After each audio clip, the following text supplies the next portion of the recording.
Good evening, everyone. We're going to call the City Commission meeting for Wednesday, September 7th, 2022 to order. We'd like to welcome everyone that's here, watching online, and watching on DTV. May we have the roll call, please? Commissioner Bradford? Here. Commissioner King? Here. Commissioner McCool? Here. Commissioner Ramos? Present. Commissioner Sosa? Here. Vice Mayor Villasquez? Present. And Mayor Hersberg? Here. So this evening, what we're going to do is turn the meeting over to Vice Mayor Villasquez for the invocation, the Pledge of Allegiance, and the National Anthem. Vice Mayor? Thank you, Mayor. So I don't think that Manny is here. No, he's not. So he's running a little late. So I'm going to ask... No substitute. Nick Pisa to do the invocation for us. It's going to be followed by the national anthem with Commissioner King, if he would give us the honor. The Pledge of Allegiance. The Pledge of Allegiance, and then the national anthem by David Castro. He is from Trinity Middle School, 7th grade, 12 years old. Everybody please stand and remove your covers. Would you bow your heads with me, please? Dear Heavenly Father, we thank you for this opportunity we have to come to you here tonight. We thank you that we get the privilege to invoke your presence in this very place here tonight. We thank you for our city. We thank you for all of those who participate in our city in all different ways that are here tonight, whether it's staff or it's our commissioners or our vice mayor or mayor. We thank you so much, Lord God, that we can bring them before you here tonight, ask you to set them apart for this meeting, set them apart with your anointing on each and every one of them. So tonight, Father, they would decrease and you would increase, and you would bless them so that their decision-making tonight would be made with the help of your Holy Spirit, giving them guidance, insight, understanding, and your wisdom to use it. Father, we thank you for this city. We thank you for the opportunities we have as a community to come together in this place and to decently and orderly make decisions here tonight, Father God, that everybody would keep their cool, I guess is the better word for that, Jesus, and that's exactly what we want to see happen here tonight. Invoking your presence now, Lord God, bless this meeting. May it bring glory and honor to your name, to this city, and we'll give all the praise to you as we do this all in Jesus' name. And all God's children said, amen. I pledge allegiance to the flag of the United States of America and to the republic for which it stands, one nation under God, indivisible, with liberty and justice for all.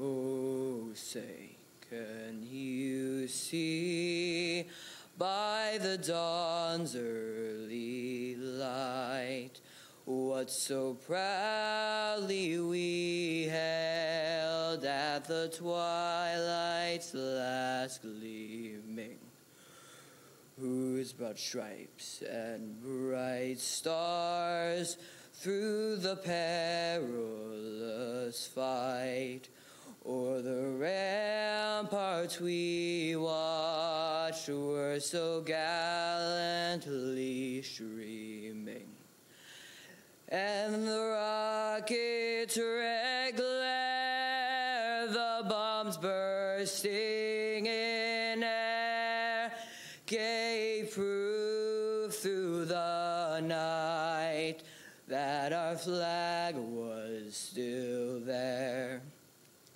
Oh, say, does that star-spangled banner yet wave o'er the land of the free and the home of the brave?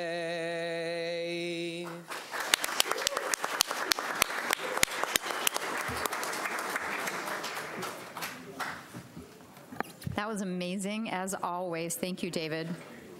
We'll move on to our business meeting. Item 4A is approval of minutes of the regular commission meeting of August 15th, 2022 as presented. Do we have a motion for approval? So moved. Properly moved by Commissioner Ramos, seconded by Commissioner Bradford. All in favor say aye. Aye. All opposed, like sign. Motion passes.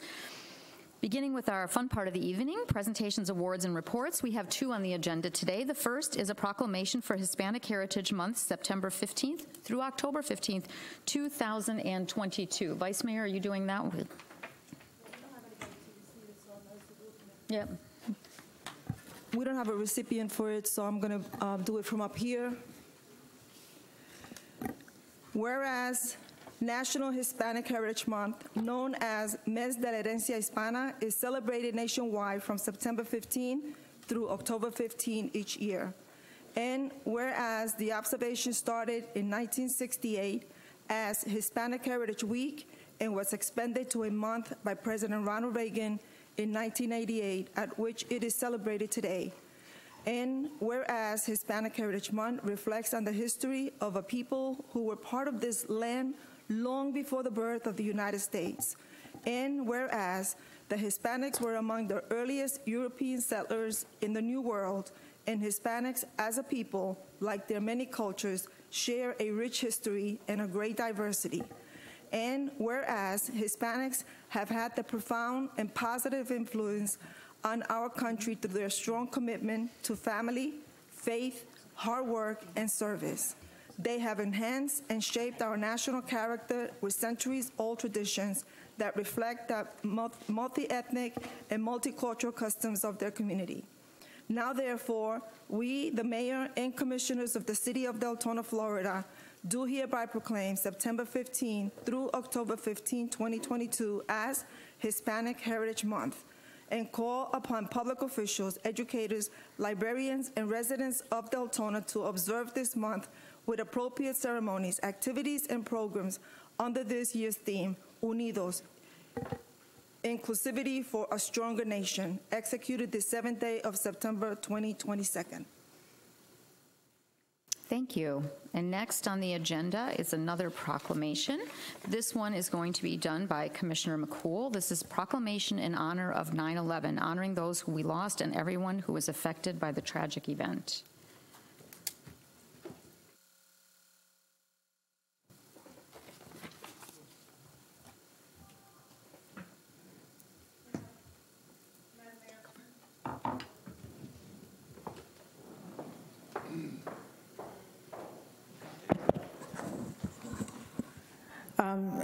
Chief, do you want to come up?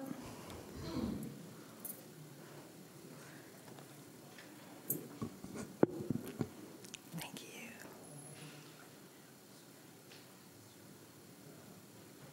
First of all, thank you. It's an honor to be able to do this and recognizing those that so selflessly gave their all and never came back from this. So, whereas on September 11th, 2001, the American people endured the worst terrorist attack on U.S. soil in the nation's history with courage and heroism. And whereas in response to this tragedy, Americans across the country came together in a remarkable spirit of patriotism and unity and carried out countless acts of kindness, generosity, and compassion. And whereas community organizations and family members of 9/11 victims began observing the anniversary of September 11th as a day to honor the memory of those who are lost and those who united in response to the tragedy, including firefighters, first responders, our military, law enforcement officers, and volunteers who showed true heroism and selfless courage for the safety of others. And whereas on this day, we should honor those who lost their lives and those who sacrificed their lives for others, including the men and women who showed bravery in responding to the attacks and aiding the victims. And whereas tragedy will always serve as a reminder of the strength, resilience, and compassion as a nation we possess in the face of devastating loss. Now, therefore, we, the Mayor and Commission of the City of Deltona, Florida, do hereby proclaim September 11th, 2022 as the 21st anniversary of 9/11 Remembrance Day, and urge all citizens to take a moment to commemorate the lives we lost and to do our part to continue to carry forward the ideals of liberty, equality, and justice executed this 7th day of September 2022. Thank you for everything.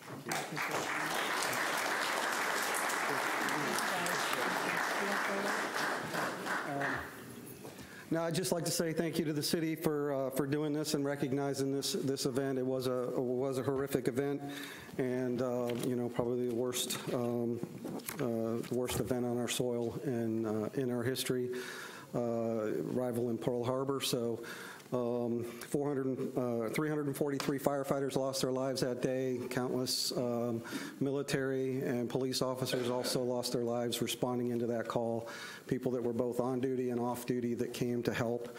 Not to mention the countless firefighters, police officers, construction workers, and all that worked the pile that have died since of different types of diseases that were constructed from asbestos and all the other stuff that was on the pile. So the fact that we don't forget, it's something we always say in the fire service, never forget. And this is just an example of how we do just that. So thank you, Commissioner, City Manager. Thank you. Thank you, Chief.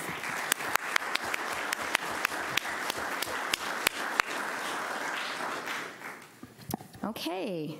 We will now move on to ordinances and public hearings. 6A is a public hearing, resolution number 2022-32, adopting the tentative millage rate for the levy of ad valorem taxes for fiscal year 2022-2023.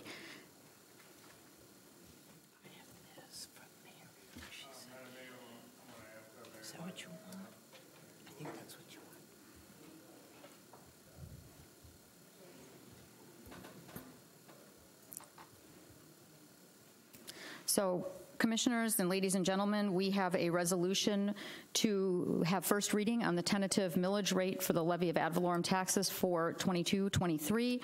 The percentage of, thank you. Sorry. So I'm opening the public hearing. This is a public hearing to hear and consider comments and questions regarding the city's tentative millage rate and proposed annual budget for the coming fiscal year 2022-2023. The City of Deltona hereby proposes a tentative millage rate of 7.65. The tentative millage rate reflects a 12.27% increase from the rolled back rate. It is not 6.814. It is the adjusted rollback of 7.2318 in order to cover increased operating costs. The floor is now open to hear public comments, to take any questions from the public. Do we have public comments on this? Yes, Mayor. Okay, first, Edwin Lasanta, then Adam Vasquez, then David Job. I apologize. This is on the ad valorem millage rate, correct? Yes. Okay. Okay. Then Catherine Erickson, and then Haiti Erizari. Edwin Lasanta, please. Yeah, good evening. My name is Edwin Lasanta. I live at 459 Haversham Road, and I am the president of Saxon Ridge Homeowners Association. And I am in favor of the budget proposed. Reasons. City of Deltona has grown tremendously, will continue to grow tremendously, and any rollback, it will hinder the ability of the city to take care of its residents. Nobody likes to pay more taxes, definitely not, but as a good manager, like I have to, I raise the fees to our community, and everything running smooth because I have all the necessary funds to take care of the community. So therefore, when you think on the budget, you have to think in the future of Deltona. Any rollback is gonna roll us back. So that's all I gotta say. Thank you much. Thank you, sir. Adam Vasquez, please.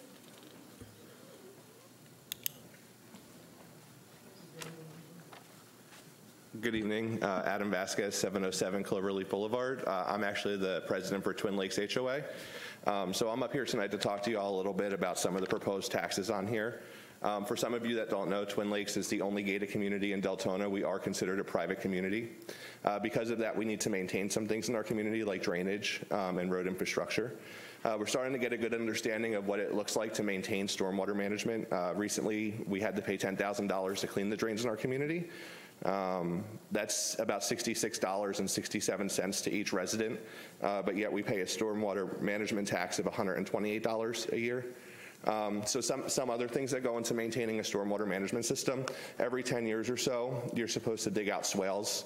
We were unaware that we were supposed to be doing this, so our swale system is about 30 years old or so.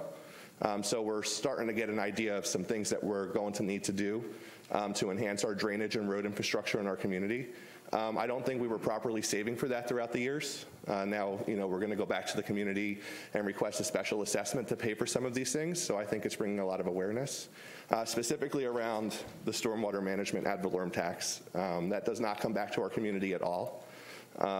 We're barely within Deltona city limits, but yet we pay taxes every year. I understand legality why maybe you guys might not be able to help us in a private community. However, you guys have certainly waived taxes for people like Amazon and other entities in Deltona. We're going to have to pass a special assessment, which is going to be more probably year over year for the residents than we pay Deltona in taxes. So I just wanted to come up here. There's others from the community, I believe, that would like to speak their opinions to you guys tonight, and thank you for the time. Thank you, sir. David Joe, please.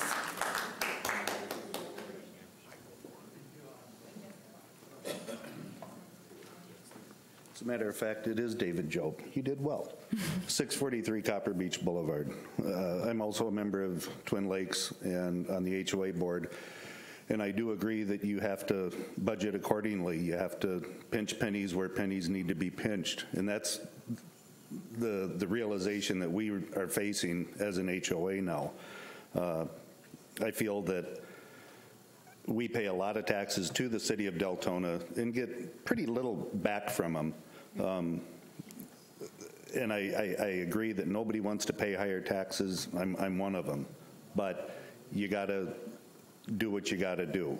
So I understand the concepts that you're presenting here, but I disagree with the fact that we get no help for our stormwater drainage or our road maintenance, and yet we pay a premium because we live in a gated community. Our property taxes are higher than outside of the gates, so I'd like you guys to take that into consideration. I'd welcome a meeting with the city manager or any of you, in private, and see if there's some resolution we can come to.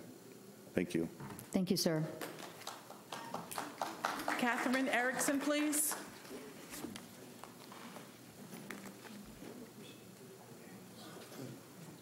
Good evening. I'm Catherine Erickson, 638 Copper Beach Boulevard. Thank you for having us tonight. I'd like to talk about the fact that I have a swale in front of my house that fills with water every year, and it's quite unattractive, and it's full of disease-borne mosquitoes. My landscapers can't cut the lawn there, so it's full of weeds. They're very tall, it's very unattractive, and it's also very unsafe.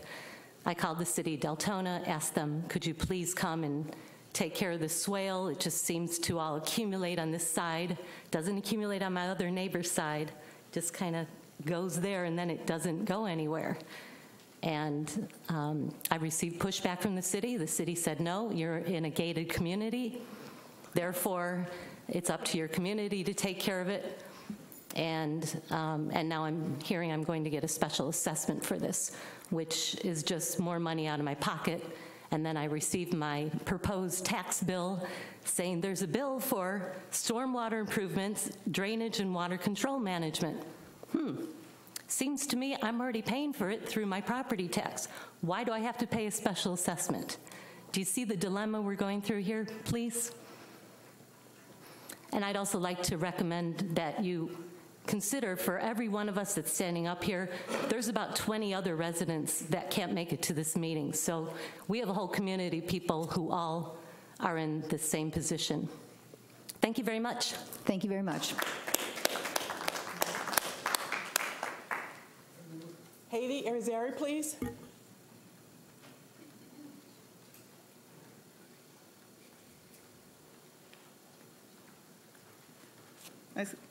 Good evening. My name is Haiti Irizarry. I also live in Twin Lakes, 604 Red Mulberry Drive. So you can see we're popular today in a united front. So I did have specific comments I was going to make, but I'll just add that I'm supporting the comments that have been shared, in addition to asking the city to consider how you tax us. Twin Lakes residents do pay HOA fees, and we are starting to understand and get more engaged in how these assessments are applied to our community. We pay taxes, we pay them every year. I'm a newer resident, so I've been here 5 years, but I'm starting to learn the HOA life. So as our roads are deteriorating and need to be updated, I want the city to also consider we are residents of Deltona, and so we do need help and assistance for our roads along with the drainage, and we're paying for these taxes and included in our HOA fees. So just want my opinion expressed along with the others that I support. Thank you. Thank you very much. Mayor, that closes public comments. Okay, we are now closing the public participation period. Commissioners, any comments and/or questions on the proposed millage rate of 7.65? I apologize. Let me move this to get to my little board. Commissioner Sosa. Yeah, I have a question. When I look at page 11, it looks like we have a fire rescue impact fee. Is that going to be added into the 23 budget? It says fire rescue / impact fees. Is that just the impact fees for new houses, new development?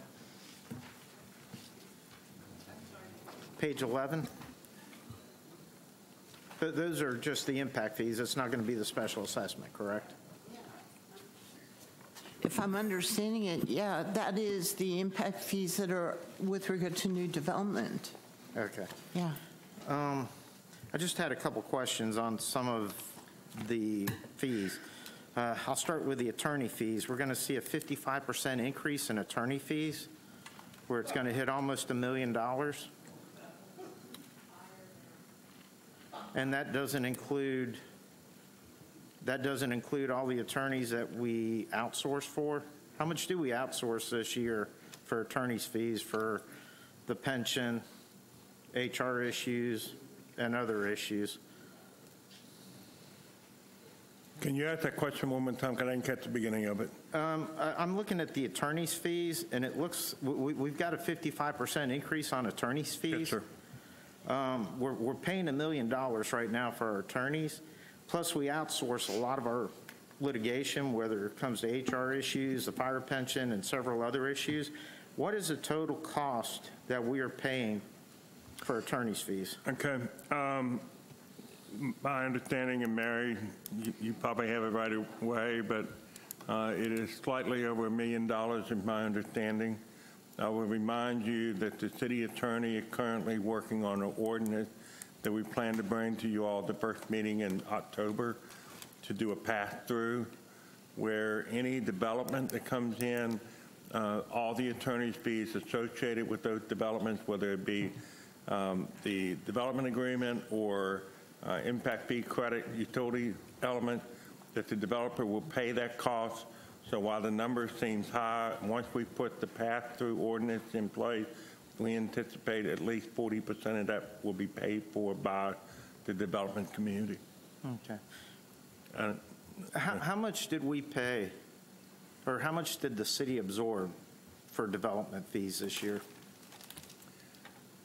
On attorney's cost, how much did the city absorb? I would say that about half of my billing is development. And how much is your billing? You mean total? I don't know. I mean, I just do, I file my, you all see my billings every month, and I do my billings and I send them to Skip Fowler. And then he, so mine is just a portion of the bill, but I'm doing almost all of the development work. Okay. Mr. Sosa, just to kind of put in perspective for you, the silos for legal is obviously there's the development related, which is a very large silo. There is a silo for the commissioner, for support of the commissioners in planning and zoning, and the code compliance. Then there's a silo for utilities and stormwater. Then there's a silo for waste management type things. And then the last silo, the one that had gotten larger over the last couple of years, is the HR element. And the reason for that is a substantial part of the HR is the attorney that we have assisting us with the collective bargaining agreement with the firefighters. So those are kind of the parameters. As I said before, about 40% is development related, because Marcia is 50% of the first 5 silos. The last silo is negotiations and HR. Okay. Then the planning and development services, we went from an actual of 2021 of 800,000 to almost 2 million. Why the big increase? That's almost like a $1.2 million increase. Which category was that, sir? Planning and development services. Yes, sir.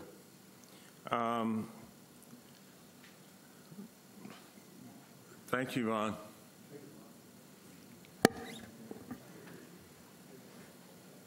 Ron Paradise, Plan and Development Services, for the record. The lion's share of that was a line item for professional services to pay for public scoping and rewrites of codes and so forth as a result of that public scoping exercise. So and for clarification, public scoping, what he's saying is the moratorium. The public scoping process as part of the moratorium. So that's going forward. Yeah. Then when we get to professional services, we went from 800,000 to 2.3 million. What is that going to entail? The first expenditure you all are going to see, and I'm kind of, maybe this is a spoiler alert, but you all are going to see a contract being advanced here later on this month, I believe, for about $200,000 for that first public scoping exercise as part of the moratorium. So that's the first installment, if you will. Okay, but I guess this one's going. One I'm looking under general government, and then over here under personal services, is it broke out in there? Because one's for 1.93 million, the other one's for 2.3 million, and it's up from 855,000. I'm not sure about those figures coming out of Planning and Development Services for professional services. I don't remember them being that high. Okay. Yeah. If I may interject, Ron, we were going to do a couple quarter studies, one along Howland and one along the Deltona Boulevard, Saxton area, where we were going to do overlay districts because there's some unique challenges, especially in the CRA area where we have undersized lots and that type of thing, and parking becomes difficult. So what we want to do is create an overlay district that creates a specific criteria that helps us get past some of the parking issues that we have in that area to allow for development to occur. And similarly on Howland, we have commercial property, and we do not want to have a situation where we have a whole bunch of driveway cuts that's going to create traffic hazard. What we would like to do is have an overlay district that controls the access management in that area so that we don't have future problems related to it. Okay. Thanks for the reminder, Mr. Peters. Is that what item number 5231, is that what that's going to pay for? So is that what item number 5231 is going to pay for?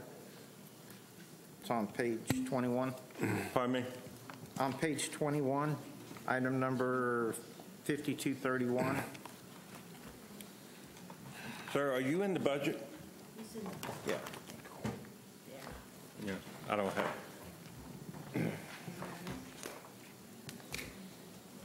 Commissioner, what book are you in? The newest one I just got. It was Which on page? Desk. The line item. That's right. To the office.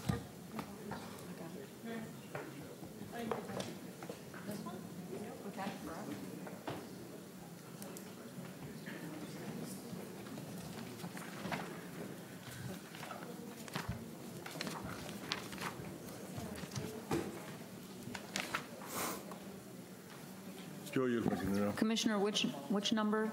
It's on page 21. Right, I got the page. 5231. For the professional services, we're going from 800,000 to 2.3 million, almost 2.4.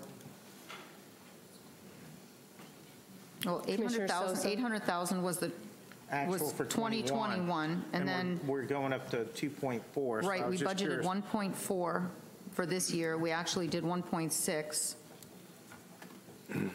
So my question is, what are we getting for that money? What does that entail? They are looking it up. So.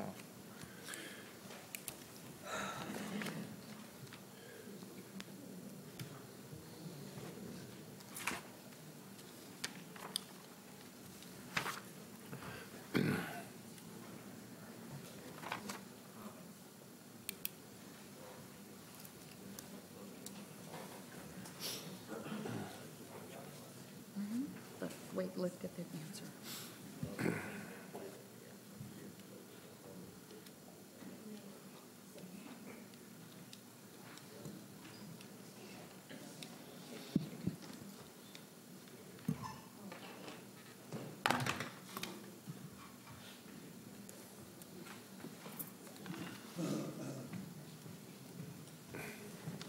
It's 21.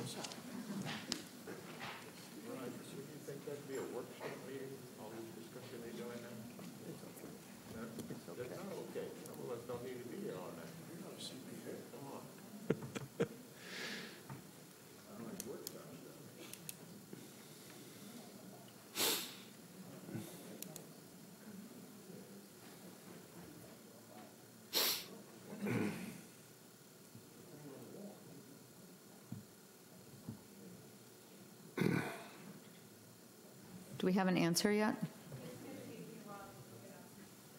Is that the cumulative? The over $2 million is the cumulative professional services for the general fund. Right. It's not unique, or it's not 155 or plan development services specific. Commissioner Sosa, while they're looking at that, do you have any other questions? This is the millage rate. We'll have the budget, adopting the budget next. Do you have any more questions? No, just we're looking at doing a 9% increase, about $4 million over last year as far as additional revenue. So, no, that's it. Okay. Mary, what kind of a time frame are we looking at for that? Okay, we're going to take a 5-minute recess so she gets an answer.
Order again. Do you have an answer yet? Timer went off. Calling the meeting to order.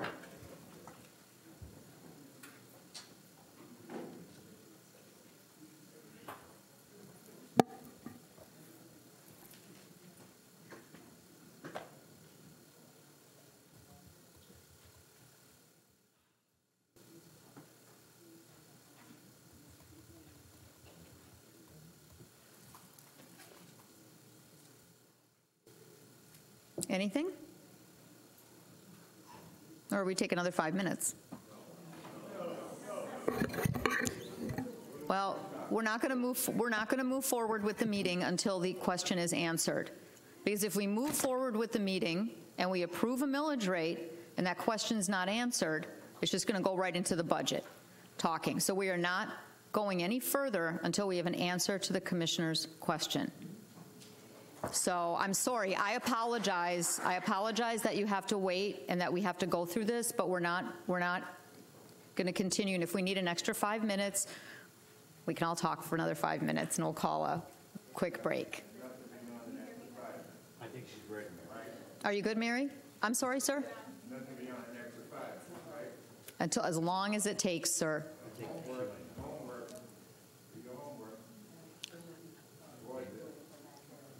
Oh my God, dude.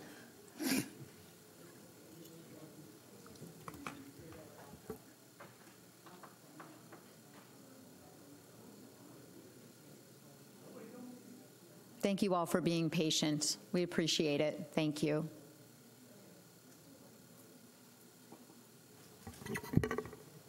Madam Mayor, may Yes. I ask while we're waiting for a moment, how many budget revisions have we had here since we started this process? No less than 4, am I correct?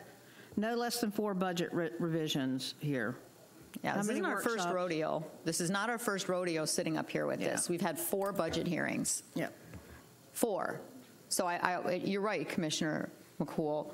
We just want to be clear that we're not winging this tonight and never having had a budget hearing. We've had 4 different ones. Like, got a couple right here. So we apologize for the delay, but we want to get an answer from staff. Is it on, Mary? Technical difficulties. Can you hear me? We can. Okay.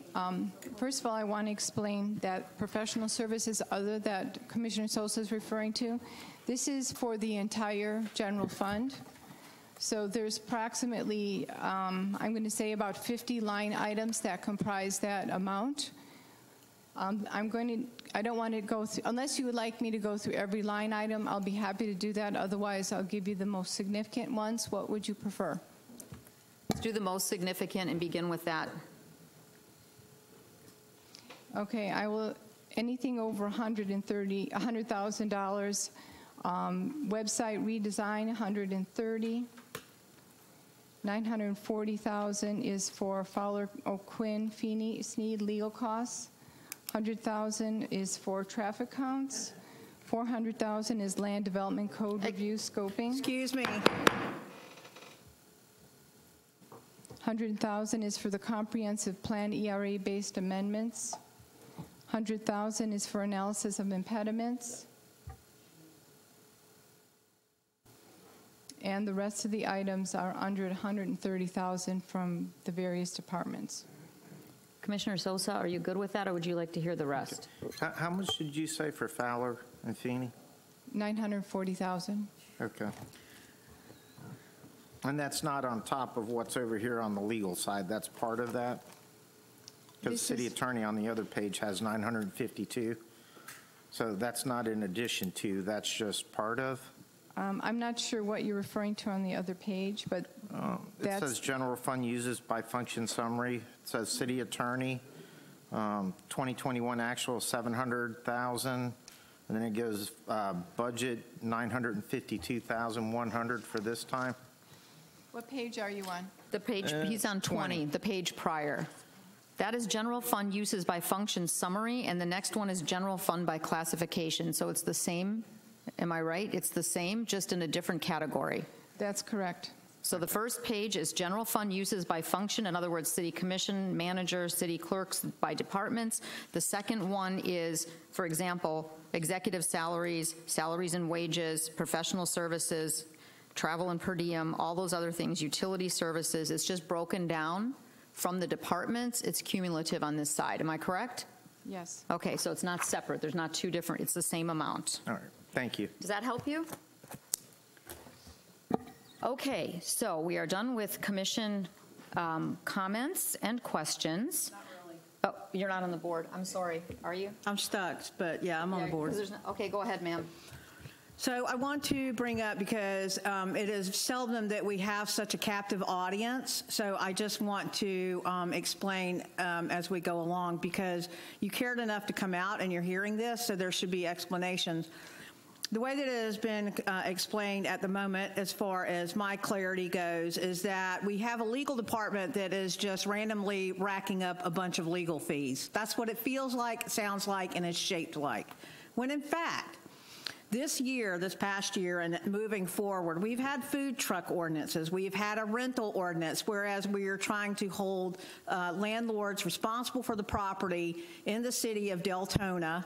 Okay, we've had legal working on that. We've had a lot of development with no pass-through fees, which means that every single time we have a development come forward, and when it's not passed, and when it has to come back a third, fourth, and fifth time, okay, there are legal fees associated with that development that we do not recoup. It's part of the cost of doing business. We also have a moratorium in place because the residents of Deltona have stated that they would like to see us talk about growth and development because they feel that Deltona is growing too fast. Those are also legal fees involved with that. We also have legal fees for lawsuits, okay, which I'm here to tell you, in looking at that some of them make me want to lay down on my fainting couch because of it being frivolous. We have somebody right now involved in lawsuits that we are not at liberty to talk about, that I'm just going to say there's a lot of legal fees involved with that. So when we want to talk about the complete legal picture, I'm sure that city manager will sit down. The hours are public record. So it's not just an attorney racking up random fees just to spend the money. When we're talking about that, it's because we've had a lot of legal activity. So I want to put that narrative to bed because that seems to be the narrative, and it's simply not true. So how many ordinances, new ordinances, are being worked on at current this last year, within the last fiscal year? I would say about 15. 15 new ordinance for the city. Okay, so when you look at the hourly rate has not gone up. It is the amount of hours being worked on the different projects, and there needs to be an understanding of that. So if you as a voter are dissatisfied with the progress or whatever the process going on, then it is your job to talk to us about that. But you need to be armed with the information, the proper information, that's what's going on. So that, Madam Mayor, I just wanted to clarify that. Thank you, and I apologize. We were kind of all shut down with no request to speak buttons, but we are back up now, so we are good. Thank you so much, Commissioner McCool, for the clarification. So I don't see anybody else on my request to speak. So now we are going to go ahead and present a motion. Who would like to make a motion for the millage rate? Madam Mayor? Yes, ma'am. I move to approve Resolution 2022-32, adopting a tentative millage rate of 7.65 for the levy of ad valorem taxes for fiscal year 2022-2023. Upon approval of this item, authorizes any and all necessary actions, documents, or budget transfers to facilitate commission approval, and further authorizes the acting city manager to sign any documents necessary to further commission approval of this item. Second. Properly moved by Commissioner McCool, seconded by Commissioner Ramos. Madam City Attorney, will you please read the resolution, number 2022-32? Okay. Mayor, I gave you my resolution, so. Okay, then I will read the resolution. Do you have it? That's okay. No problem.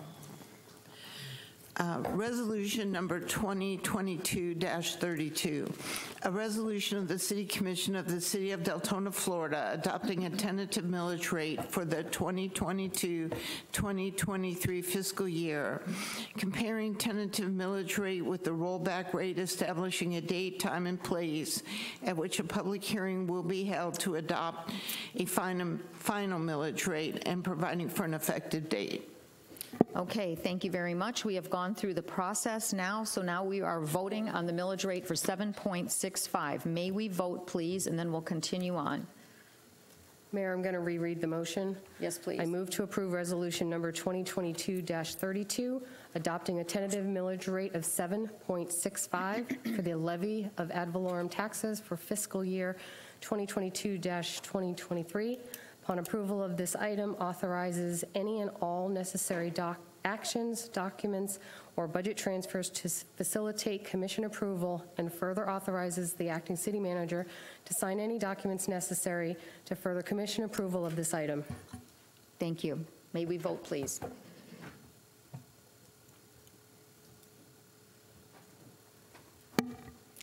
Okay, the motion passes 5-2. So, now I will continue reading. The City of Deltona has adopted a tentative millage rate of 7.65 mills for the fiscal year 2022-2023. The tentative millage rate reflects a 12.27% increase from the rolled back rate of 7.2318. The proposed annual budget is summarized as follows. We are now moving on to this item B, Resolution 2022-33, adopting the tentative annual budget for fiscal year 2022-2023. The proposed annual budget is summarized as follows. General Fund, $104,239,933. Special Revenue Fund, $36,151,308. Enterprise Funds, $65,601,354. Capital Projects Funds, $8,804,613. The total citywide budget, $214,797,208. The floor is now open for public comments. Is there anyone that signed up from the public to speak on the budget? No, Mayor. Then we will go ahead and close the public participation period for the budget. Commissioners, any comments and questions on the budgets any further, because we had comments and questions also? No comments and questions? Yes, stand by. Commissioner Sosa. Okay, quick question. Commissioner McCool said there was no raises in the hourly rate of our attorney, but at 2021 we were paying $175 an hour. 2022 we went up to $225. That's a $50 increase. I've yet to see what the hourly rate is for 2023.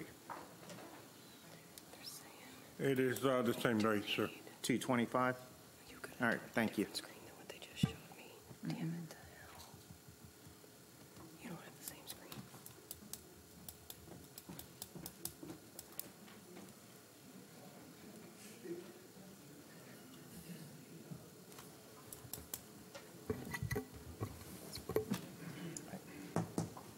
Take over.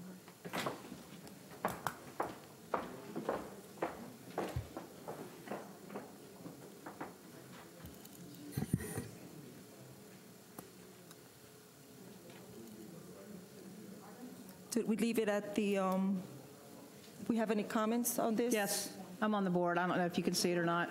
You can't see it from here. Sorry.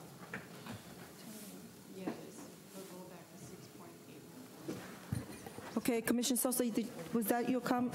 All right, thank you. Commissioner McCool?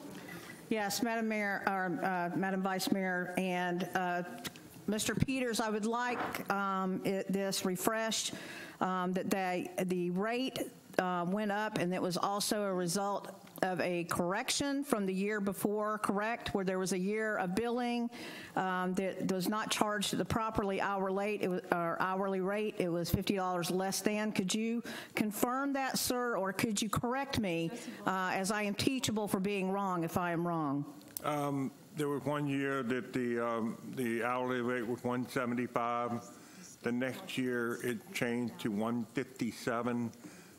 Anybody knows about transposing numbers, the 7 and the 5 were transposed, but the city attorney has signed the contract and he honored the $157.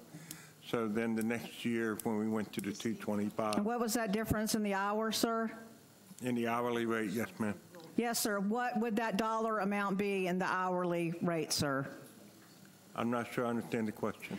The difference between the rate that was charged and the rate that it should have been, sir, what was the difference in that hourly rate? About $50 per hour, sir? $18 an hour. Thank you.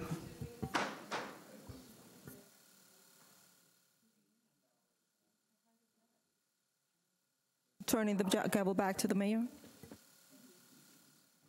Thank you. Commissioner Sosa, are you still on the board? You're good? Okay, then we'll go on to Commissioner Ramos. Thank you, Madam Mayor. Being that there's no further questions, I move to approve resolution number 2022-33, adopting the tentative budget for fiscal year 2022-2023, and upon approval of this item, authorize any and all necessary actions, documents, or budget transfer to facilitate commission approval, and further authorize the acting city manager to sign any documents necessary to further commission approval of this item. Second. Properly moved by Commissioner Ramos, seconded by Commissioner McCool. Now, I'm going to read an announcement again. The City of Deltona has adopted a tentative millage rate of 7.65 mils for fiscal year 2022-2023. The tentative millage rate reflects the 12.27% increase from the rollback rate of 6.8141 mils. Now, we'll move back down. Marcia, would you like to read the resolution if you have it? I would be happy to. Thank you. Resolution number 2022-33, a resolution of the City Commission of the City of Deltona, Florida, adopting a tentative budget for the 2022-2023 fiscal year, establishing a date, time, and place at which a public hearing will be held to adopt a final budget, providing for an effective date. Would you reread the motion, please, and then we will vote. The motion reads, I move to approve resolution number 2022-33, adopting the tentative budget for fiscal year 2022-2023, and upon approval of this item, authorizes any and all necessary actions, documents, or budget transfers to facilitate commission approval, and further authorizes the acting city manager to sign any documents necessary to further commission approval of this item. Thank you, ma'am. May we vote, please?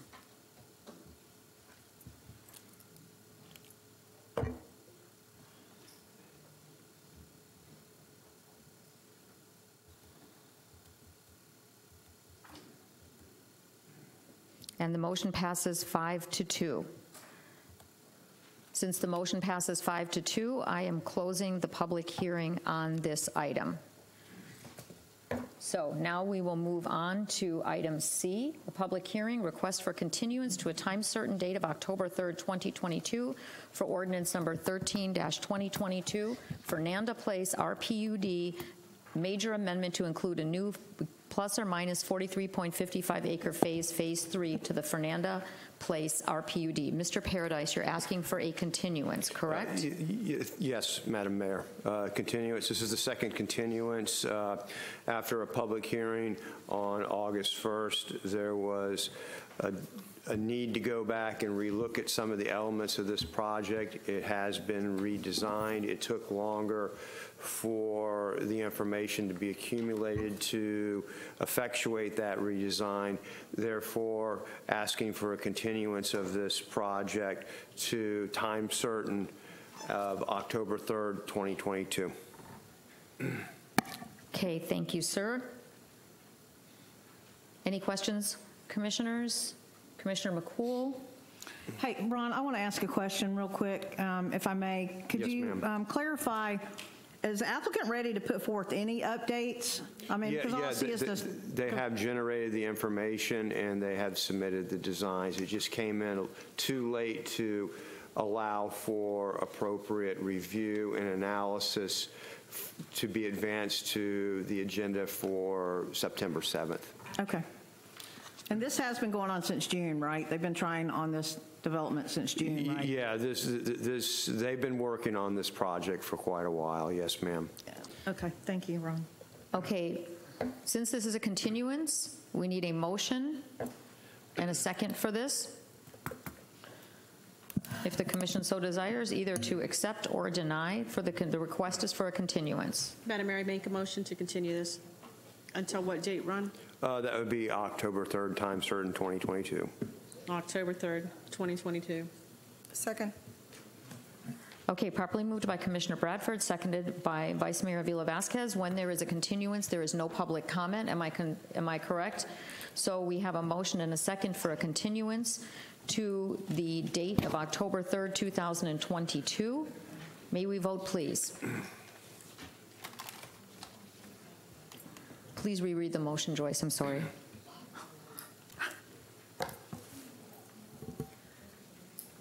I hereby move to continue the first reading of ordinance number 13-2022 to a time certain date of October 3rd, 2022. Thank you, ma'am. May we vote, please? Motion passes 7-0. So, Mr. Paradise, October 3rd. We'll see you then. Thank you. Move on to the next item. Number 7 is old business. We have no old business on the agenda. Number 8 is new business. 8A is a request for approval of resolution number 2022-37, a change order and budget amendment to increase the existing purchase order 220584 with Allen, Norton, and Blue, PA from $24,000 to $54,000 for legal services. This is an increase for the legal services we have outsourced. I believe you touched on that before, Mr. Peters, a bit. Yes, ma'am. We have been using the firm for assistance with the collective bargaining agreement with the firefighters. In addition, we have had some internal investigation regarding complaints on employees and the like. So we have had some unexpected legal costs in that regard. So this is to shore up the difference so that we can get our lawyers paid up.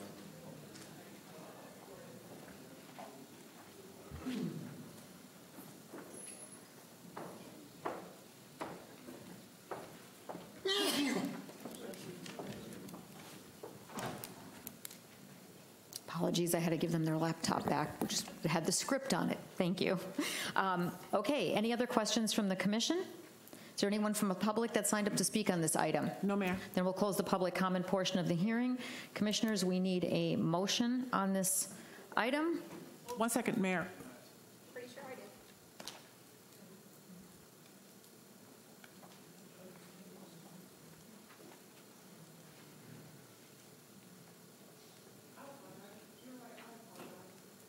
I apologize, Ms. White. Brandy White, please. Brandy White, candidate for Deltona District 1. Again, we're going to bring up legal fees. I do this every time this comes forward. I know we've already had a discussion from Commissioner McCool, to which I would like to accept that challenge and sit with you and go through what I've seen over the last 5 years in the budget, including some emails and such regarding fees and structures and whatnot that I've had. This is more than double, and I think we deserve a little more of an explanation as to why it suddenly is going to double the fees and why these are things that our attorney can't handle. Thank you. Thank you, ma'am. Closes the public comment portion of the hearing. Okay, commissioners, we need a motion and a second. Madam Mayor, I move to approve resolution. Go ahead. You want to go do it? Okay, she's on the board. Sorry, go ahead, Commissioner Bradford. I move to approve resolution number 2022-37, the change order and budget amendment to increase the purchase order for Allen, Norton, and Blue, PA legal services from $24,000 to $54,000. The acting city manager has the authority to make corrections of scrivener errors and the like. Is there a second? Second. Properly moved by Commissioner Bradford, seconded by Commissioner McCool. Would you like to please reread the motion, Joyce, and then we will vote. Motion reads, I move to approve resolution number 2022-37, the change order and budget amendment to increase the purchase order for Allen, Norton, and Blue PA legal services from $24,000 to $54,000. The acting city manager has the authority to make corrections of scrivener's errors and the like. Thank you very much. May we vote, please?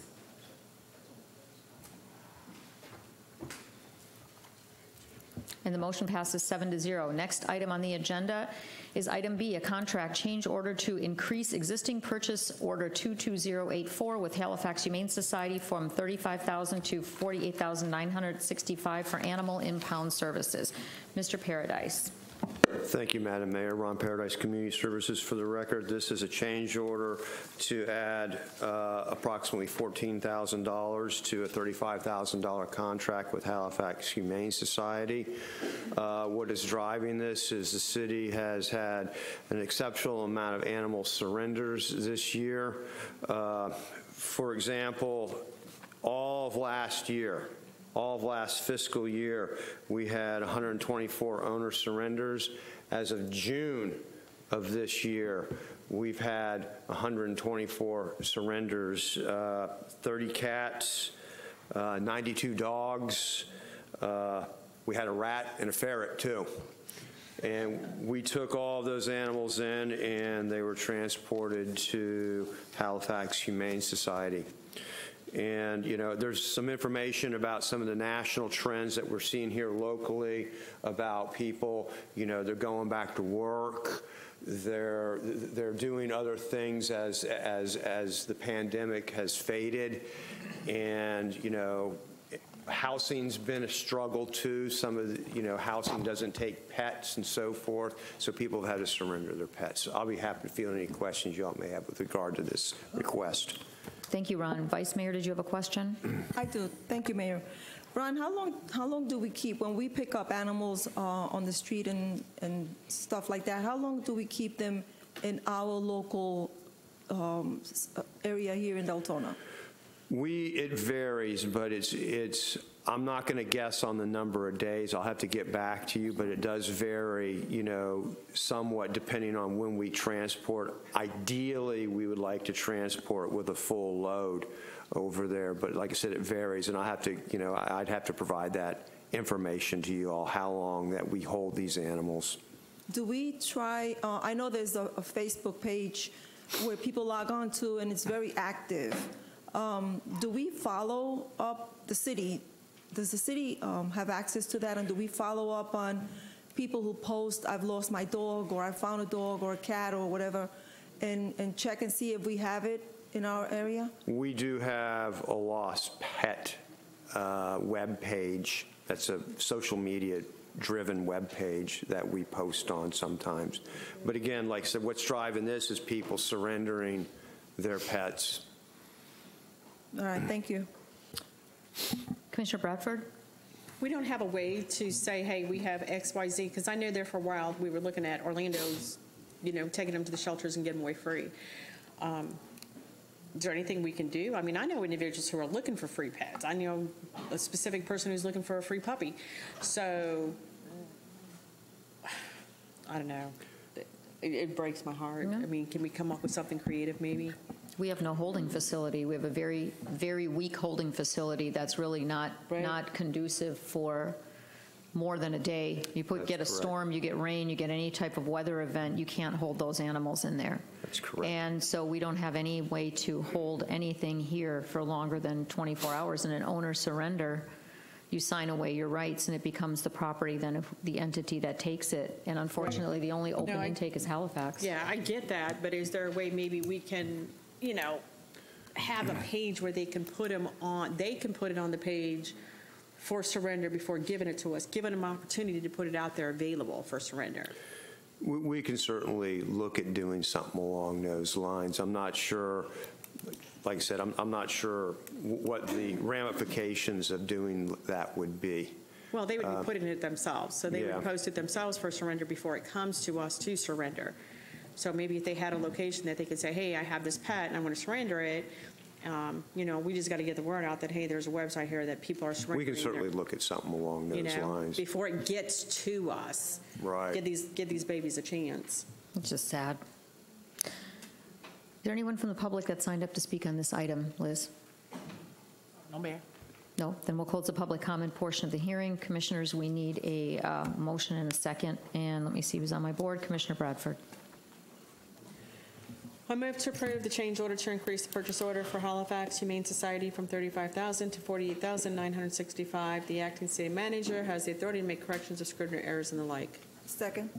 Properly moved by Commissioner Bradford, seconded by Vice Mayor Avila Vasquez. Joyce, would you read the motion, reread the motion, please, and then we will vote. Motion reads, I move to approve the change order to increase the purchase order for Halifax Humane Society, Inc. from $35,000 to $48,965. The acting city manager has the authority to make corrections of scrivener's errors and the like. Thank you. May we vote, please?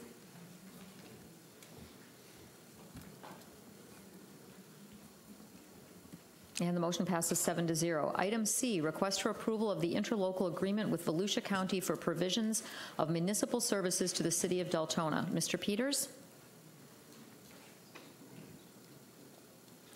Thank you, Madam Mayor. This is an item that we bring up each year for maintenance of our traffic control devices such as stoplights and the like. And in addition, it includes our mosquito control. The residents over in Twin Lakes are very familiar with it because we have worked through Volusia County to provide spraying over in that area. And so this is an annual contract to have Volusia County provide the services. It's much more efficient to do this operation through them rather than us staffing up with the equipment and the like to do it ourselves. Commissioner McCool? Thank you, Madam Mayor. Mr. Peters, I wanted to ask about this. I know that it is an annual thing, but when is the last time that we went over the interlocal? I mean, I know that there are implied agreements about services. When is the last time we went over? And what I'm getting at is due to the rollback, the lack of county services, right? I want to know how this affects us with this interlocal agreement here, because as needed and as available is concerning to me and part of this agreement now. Commissioner McCool, the rollback at the county should not impact this because this is a situation where it is a fee-based program where we're paying the fee for the service. So the people that we're paying for and all that should not be impacted by the county tax rate. No concern about the LOS, no LOS concerns at all about this? Availability, as none of that? We have a lady in Public Works that monitors the mosquito control.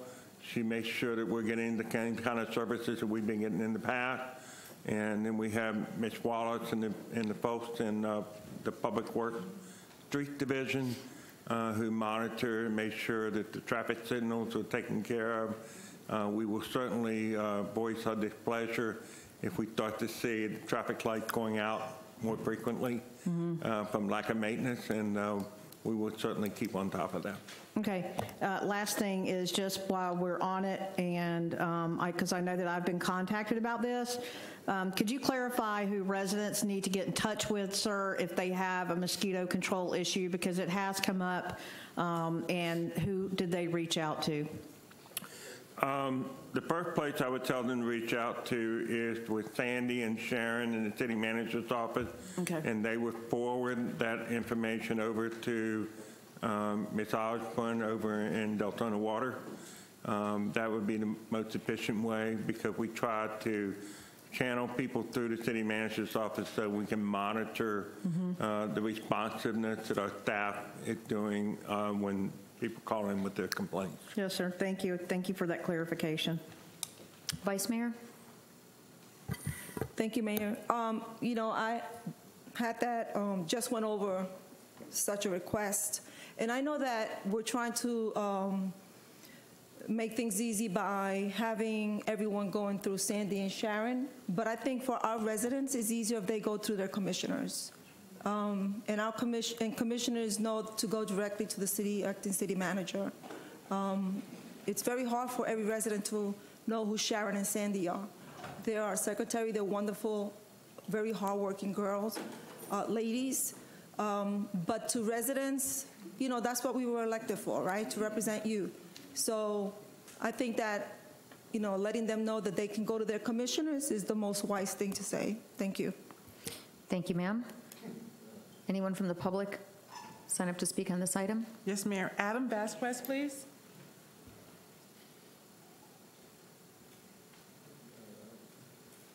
Good evening. I registered to speak last minute because someone mentioned Twin Lakes and mosquito control, and there is actually a difference between as needed and as requested. So mosquito control, how it works is we don't proactively spray for mosquitoes in Deltona for 3 years because of residents complaining on Facebook. And you're right, Vice Mayor, it does work better when you work directly with the commissioner, but you would think that in a state like Florida, that we would actually proactively spray for mosquitoes to maybe keep the problem down. So thank you, Mr. Peters, for getting the community sprayed, and thank you, Vice Mayor, for following up on it. However, that was not like, okay, yeah, let me just send a quick email and now we got mosquito spraying. There's budgets for it. You guys only budget so much for mosquito control. So basically, the process is all of us in the community need to organize, flood an email alias that you all get emails from us, copy the lady, you mentioned her name, I can't think of it off the top of my head, for mosquito control, and then that's how the mosquito spraying happens. So that maybe I agree with you, maybe you do need to update the agreement so they can mosquito spraying should just happen on a schedule, right? Almost like our drain cleaning happens on a schedule. Thank you. Thank you, sir. Closes public comments, Mayor. Okay, commissioners, we've been through commissioner questions, public comment, and we need a motion and a second. And let's see, Commissioner Bradford. I hereby move to approve the interlocal agreement with Volusia County for provisions of municipal services to the city of Deltona. The acting city manager has the authority to make corrections of scrivener errors and the like. Properly moved by Commissioner Bradford, seconded by Commissioner King. Joyce, would you reread the motion, and then may we vote, please?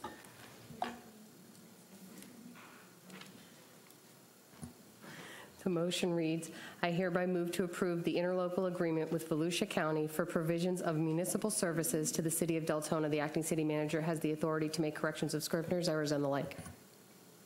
May we vote, please? Motion passes 7-0. Next item, item D, request for approval of the agreement with Adventist Health System / Sunbelt Inc., doing business as Advent Health Centracare for annual physicals. Chief Snyder, welcome. Thank you. Good evening, Mayor, Commissioners. Tonight we're here to request approval for the agreement between the city and Adventist Health Systems for annual physicals for our firefighters. The National Fire Protection Agency recommends that we do annual physicals for certified firefighters every year because of the work that we do. And staff went out for requests for proposals. Adventist seemed to be the best choice for the proposals that we received, and I'm here tonight to request approval for this contract. Thank you, sir. Any questions from the commission? Vice Mayor? Thank you, Mayor. What is the, so this is a new company that you're looking at? You're changing contracts from the existing company to a new company? Yes, ma'am. Okay, and because we received an email, because I know it was copied from to other commissioners, from a retired fireman who doesn't understand why the change. Well, this company supposedly is charging more. Yes, I believe they are charging a little bit more, but when we went out for requests for proposals, the company that we was using did not bid.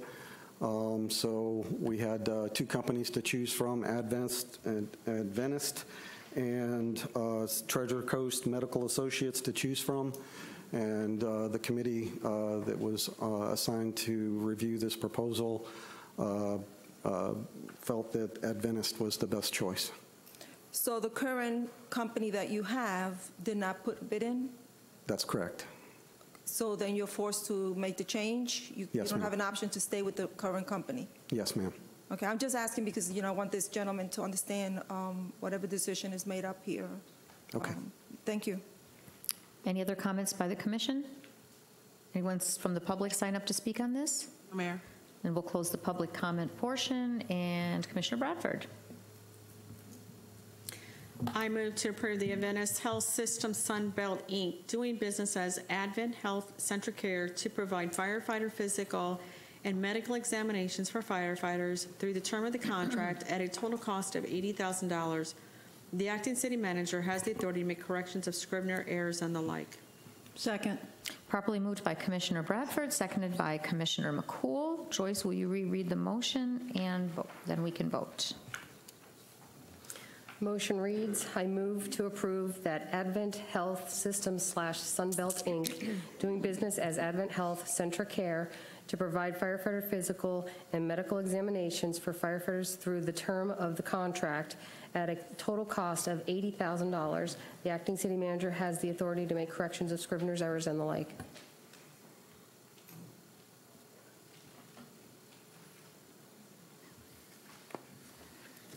And the motion passes 7-0. Item E. Thank you. Thank you, sir. Item E, Team Volusia EDC presentation to review toward approval of the City of Deltona and Team Volusia Economic Development Corporation Cooperative Economic Development Agreement for 2022-2023. Mr. Mays, welcome. Thank you, Madam Mayor. Jerry Mays, Economic Development Manager. Good evening, Commission. You have before you the annual request from Team Volusia for the approval of the ongoing recruitment and support for the City of Deltona Economic Development.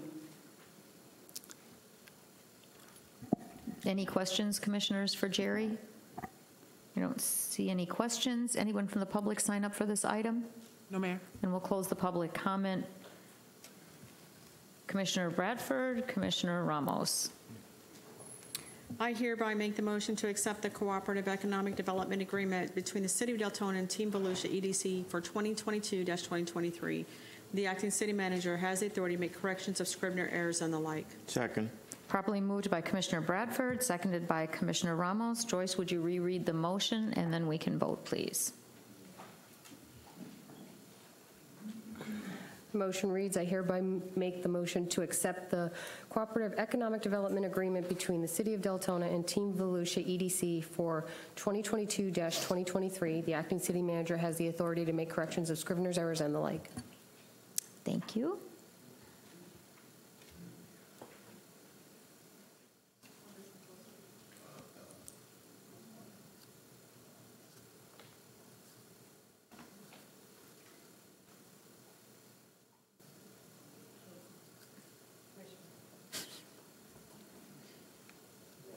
And the motion passes 6-0. What? Do. Thank you very much. Thank you, Jerry. Okay, item F. Request approval of resolution number 2022-34, ratifying the results of the primary election held on August 23rd, 2022. Ms. Joyce, this one's you. It's just your usual ratification Okay. of election results. All right, commissioners. I move to adopt resolution number 2022-34 as presented to ratify the results of the city's primary election held on August 23rd, 2022. Properly moved by Vice Mayor Avila Vasquez, seconded by Commissioner Bradford. Anyone from the public signed up to speak on this item?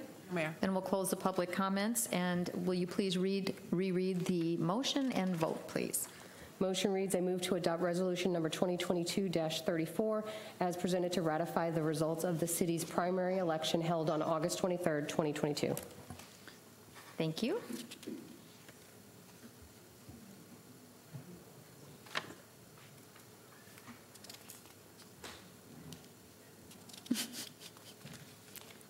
And the motion passes 7-0.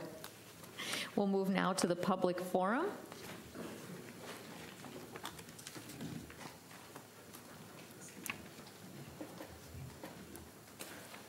Okay, it's going to be Terry Ellis, then Dominic Lully, then Robert Trimbella, John Fleming, Doug McDonald, Hope Yancey. Terry Ellis, please.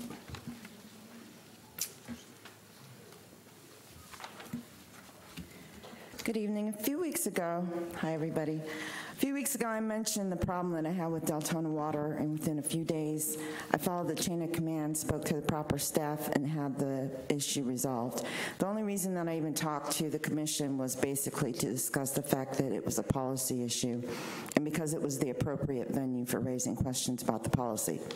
So my point is this: if I was able to communicate and ask for discussions, investigation, gather information from the staff about a policy, communicate with the city manager, to arrive at an acceptable resolution as a private citizen, why couldn't our vice mayor do the same? It is a well-known fact that commissioners meet with the city manager on a regular basis, and I'm sure you all know by now that I'm talking about the last commission meeting. So I ask you, how proper or respectful was Vice Mayor Avila Vasquez to enter into an exchange with a staff member, not a charter officer, about basically a performance issue? The vice mayor stated that the first email went out on July 27th, and she didn't get an answer until August 8th. That's 12 days. But the vice mayor had the authority, time, and ability to investigate with the staff, determine the failure points, and discuss future expectations. This would have been the proper way to follow up and then have a discussion about the policy issues in front of the dais. I have a real problem with the commissioner interrogating staff at an open meeting, and I repeat, staff, not charter officers, particularly about performance. But I did read the section 511 of the City Commission, and the first sentence states that non-interference by the City Commission, except for the purpose of inquiry or information. And so when I thought about it, I had to say that although it was painful to watch, I do not believe that the vice mayor's discussion during the meeting violated the fact that she was looking for inquiry. However, although I don't think that she violated that section of the charter, it was very painful to watch, and I do believe that the discussion during the meeting could have been much more professional. It was disrespectful and hostile. She failed to follow the standards of professional decorum and failed to follow the proper chain of command where performance issues or concerns would be discussed with a supervisor.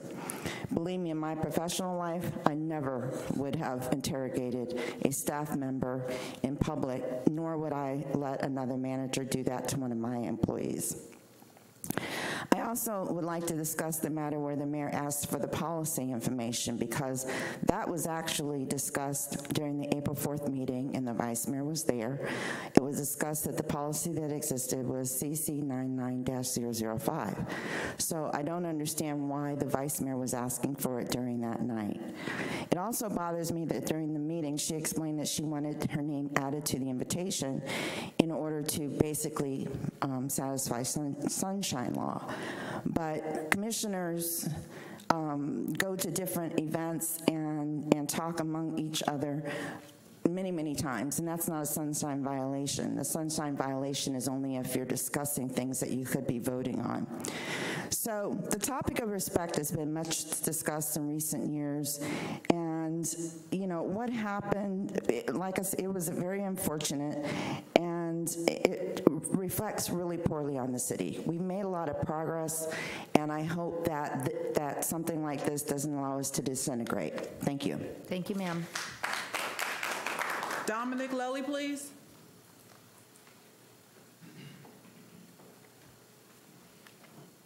Good evening. Appreciate the opportunity to speak with you this evening.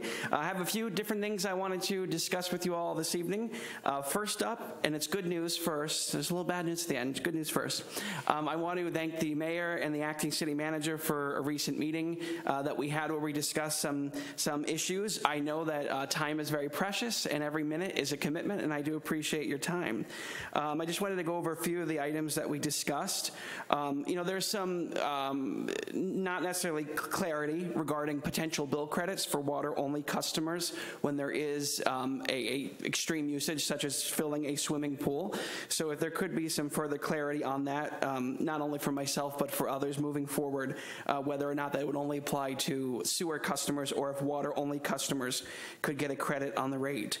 We discussed keeping an eye on the builder of my home, who I'm currently in litigation with, so I won't go into further discussion on that, but I appreciate you making sure that homes in our area are constructed well. I also wanted to bring up the issue about permits that are sort of lingering open even after they've had a final inspection that could cause an issue with getting a clear title search. So if we could make sure that those are closed in a timely manner, that would be appreciated. Also wanted to bring up a recent meeting I had with Commissioner McCool. Also appreciate your time. And, we discussed pretty much the same sort of issues. So, again, I know every moment is definitely a commitment of your day and time, and I appreciate that. Some other good news, we had a recent issue with a stormwater inlet on Fort Smith Boulevard that was not draining properly.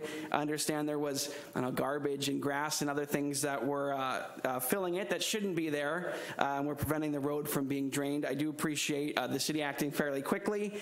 Mr. Acting City Manager, I believe it was about a 10-minute turnaround time. I was leaving Walmart, and that second email I saw the vac truck leaving the facility there. So do appreciate that, and certainly encourage all of our residents to reach out to your commissioner. I know we've talked about this evening, as well as the city staff, the wonderful ladies who work in the city manager's office. Certainly everyone has a right to come out and complain, but certainly take every measure possible to have that issue taken on or action taken on your issue before coming out here to speak. So definitely appreciate that. I believe Commissioner Sosa also wrote me back on that issue as well. Two small bad items per se to talk about this evening. I was aware and read a recent Facebook post about some stormwater improvements that are occurring in our city. I know there's some folks out here speaking this evening who are concerned about the stormwater fee. This was a post that should have been good news, but unfortunately when I read the post I couldn't tell if the improvements were happening here in Deltona or in Anaheim, California. So if there can be, when we have good news and investment in our community, it would be great if we could have some additional clarity on that, such as the location of where that's occurring, so we can really celebrate the investments that are happening in our community. I have concerns like some of these folks as well about that stormwater fee. Those concerns are not so severe when I know that my neighbors and my fellow citizens are getting some improvements to their street. I don't have a stormwater issue per se. My lot, I wish I could keep water on my lot. My water bill wouldn't be so high, but I know others aren't as fortunate on that front. One final topic I would like to discuss with you this evening. I didn't speak during the public hearing for the millage rate because I haven't been involved since the top of that process, so I didn't find it fair, but I did want to share that based on the millage rate that looks like is going to take effect, my property tax bill, the check the city gets from my mortgage lender, will be $240 more. Thanks so much for your time. Thank you, sir. Robert Trombetta, please. Hi, my name is Robert Trombetta. I live on 439 Golden Arm in Deltona. And for the purpose of this discussion, I'm speaking for myself and not any organizations that I belong to. I'm here to talk about the situation that was just mentioned earlier. And I took the time to watch that video of that exchange probably 6 or 7 times. And here's what I come up with. The question of disrespect. I was a manager, vice president.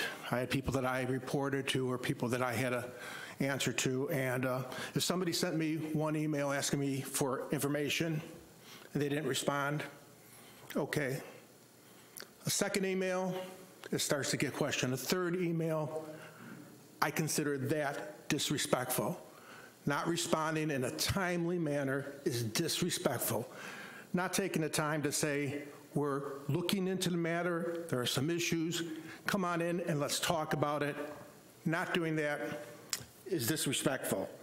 So I think the first apology needs to come from the assistant city manager, who I believe is not a staff member. I think she's a manager, which I think is different. But that first apology needs to go from the assistant city manager to the vice mayor for not responding in a timely manner, and then the response was pretty poor in and of itself. Mr. Peters, I listened to Mr. Peters, and he consistent. Consensus, consensus. That's how many times he said those words. Policy, procedure, policy, procedure, policy, procedure. And then in the same breath, he says, but when it comes to hospital and health issues, I push those right through. Well, I don't understand. If there's a policy that says there has to be a consensus, and you don't follow that policy, then there's one policy for Mr. Peters and one policy for the commissioners. That should be explained for that, and for allowing the time lapse in responses, which is Mr. Peters' responsibility. He also owes the vice mayor an apology. The third thing is this political, trying to make politics out of it. And that to me is probably the most disgusting part of this all. I sat here for years, listening to people harangue at a city manager, embarrass that city manager, call her all kinds of names. People on the dais at that time who may not be here now, embarrass that person. Not a word. Not a word from them people back there. In fact, they were the ones who were using the F word. I remember them using F mayor. Yeah. But they have the audacity to just now come here and say they were embarrassed. Where were you? Where were you 2 or 3 years ago when that happened? If we think that we're going to make political hay out of it, I don't care what party affiliation you have, if you think you're going to make political hay from this, you got another thing coming. You have another thing coming. And for that man sitting there with the red hat, who I don't know if he had MAGA, Sosa, I don't know what he has, total, absolute disgusting lack of respect for women. Terrible. Thank you. Thank you, sir. John Fleming.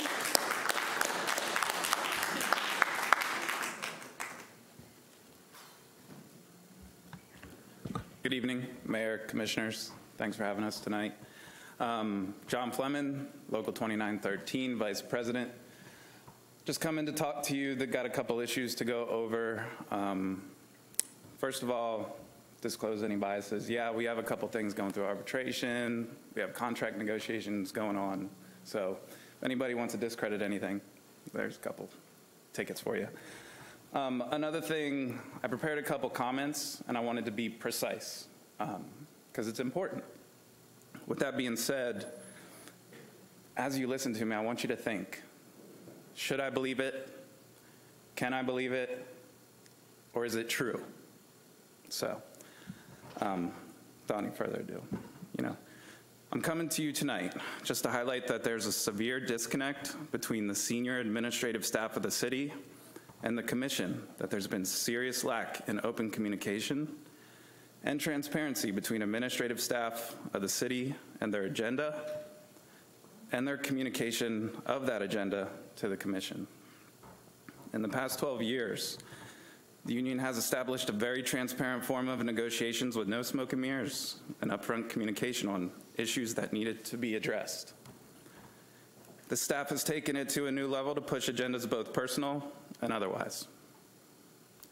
This creates separation between both the union and the fire department and the city to include the commission to further their own personal agendas.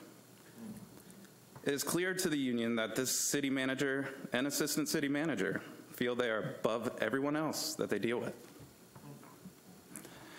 This is very apparent during negotiations, and we can only hope that we can recreate the past 12 years of fair and equitable bargaining and open government, and not go back to the controversial and unproductive years prior to 2010 in such a quick and definitive way in which is being done today.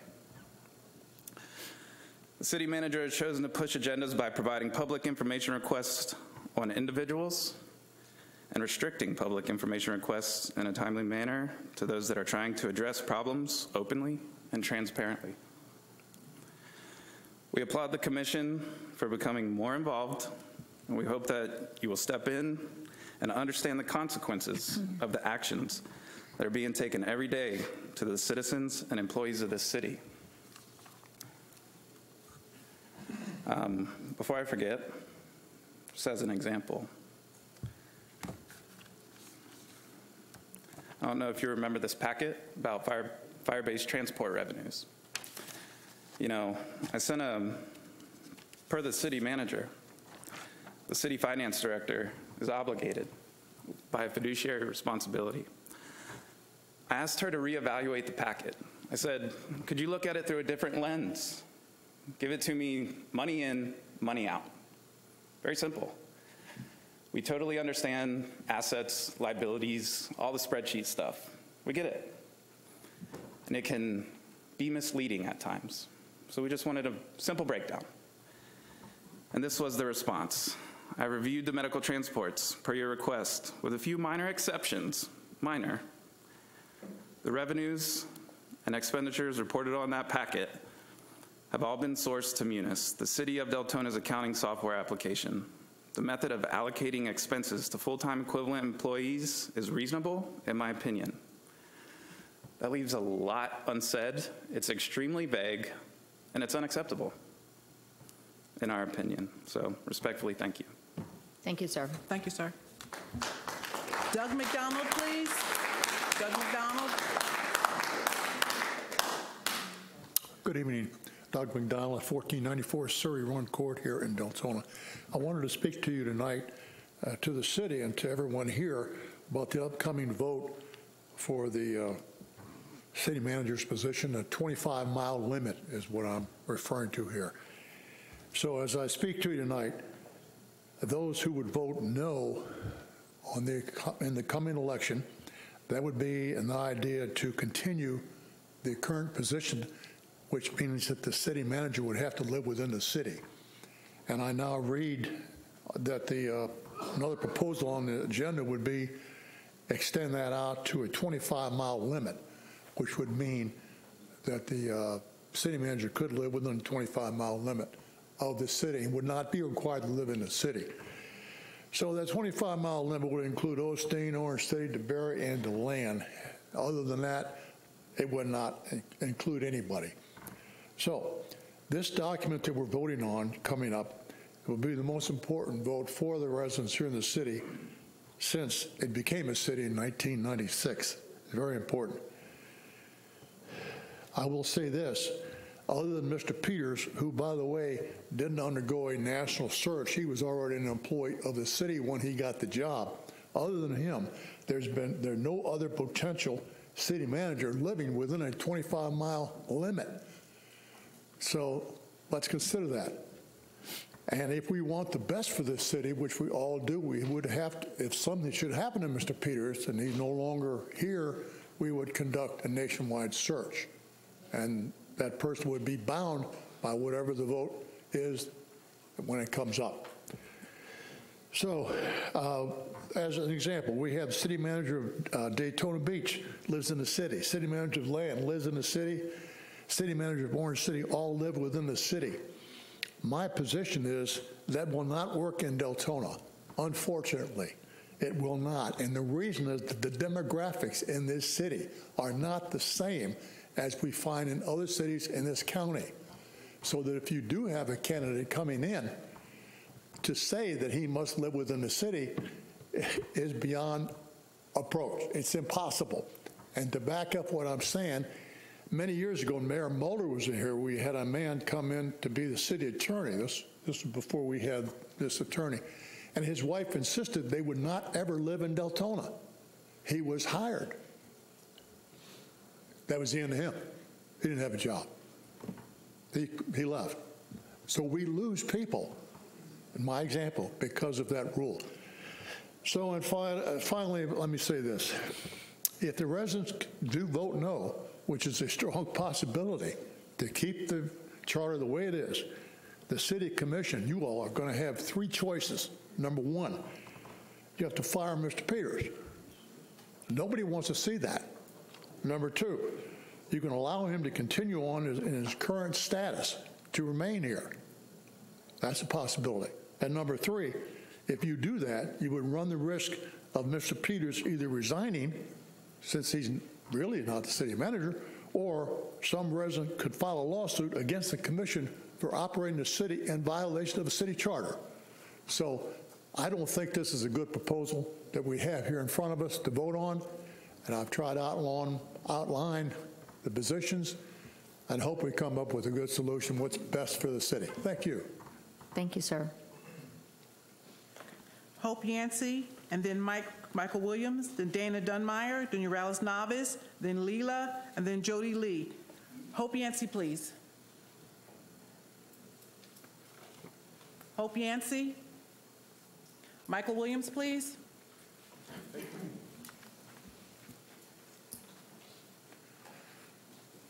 Michael Williams, 2889 Cottageville Street, Deltona. Been a resident of Deltona since 1985. Used to say, I love my city. I still say, I love my city, even with some of the things that are happening. I'm here to speak tonight on behalf of a commissioner who, once I saw the viewing of the last city commission meeting, and the character assassination on this commissioner was just unbelievable. I could not believe it. When I look at this person, and I'm talking about Vice Mayor Maritza Vasquez, and I look at what this woman has done for this city, and I saw the character assassination, I said, this is just unreal and unbelievable. Take the time, people, to do the research on the homework that she's done. For some of us who've been around a while, we know what she's done. I go back to the Haiti situation and helping with the food drive there and all the other things. But I just want to say character assassination is just not the way it ought to be done. And I know that she will be having opposition in her seat to run again in District 3. And Commissioner Vasquez, I want you to know, and I want everybody on the dais to know, and I want everybody in this room to know, I'm going to use every ounce of influence I have. And for you people who know me, you know my influence is wide and deep. And I'm going to use every ounce of influence I have to help you be reelected to that position that you hold. I know the work you've done. You're all about the constituents. Unfortunately, some of the commissioners on this dais are all about themselves. You know, you get elected by the people to do the work for the people. And I'm just saying that it just makes no sense of some of the things that are happening. I went to the City of DeLand's Commissioners meeting a while back just to try to get a tone and tenor of what goes on. Very smooth meeting, no character assassination, everybody doing what they need to do to move forward.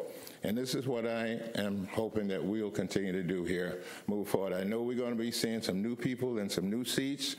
I know District 1 is up. I know the man that's running in that district, and I'm supporting him, Tom Burbank, 100%. And Tom knows that he's going to get my full support for that. Some other positions here. And I think when we make some of the changes that need to be made, and people are concerned about the city of Deltona, that's when we're going to see the right things happen and move forward. So with that, I want to thank you and say good evening. Thank you, sir. Dana Dunmeyer.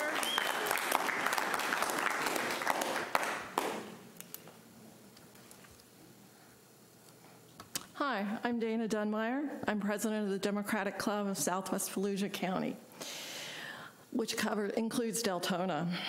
I am rising also in support of Commissioner Avila Vasquez. And I also reviewed the tape of the interchange between her and the staff. And I want to say this about it. If this interchange had occurred between a man and the staff, a male commissioner and the staff, I wonder if there would be all this outrage. Excuse me. When women ask pointed questions, when they insist on getting answers, when they ask not to be interrupted, they are thought of as aggressive. They're harpies. They're worse. If a man engages in questioning, as we've seen tonight, they are viewed as powerful. This isn't right. This isn't right. and I want to point this out. A man engaging in the same questioning of staff would not be, the continuation of his service would not, and by the way, it's fine service as well, would not be questioned. Why aren't women given the same respect? Why aren't our women elected officials given the same respect? This is not right. Indeed, there was a term used by a member of public that has no place in public dialogue. So I am calling on everyone here to think about the respect given to our women local elected officials. Thank you. Thank you, ma'am. Morales Novice? Yeah. What does that have to do? Sorry.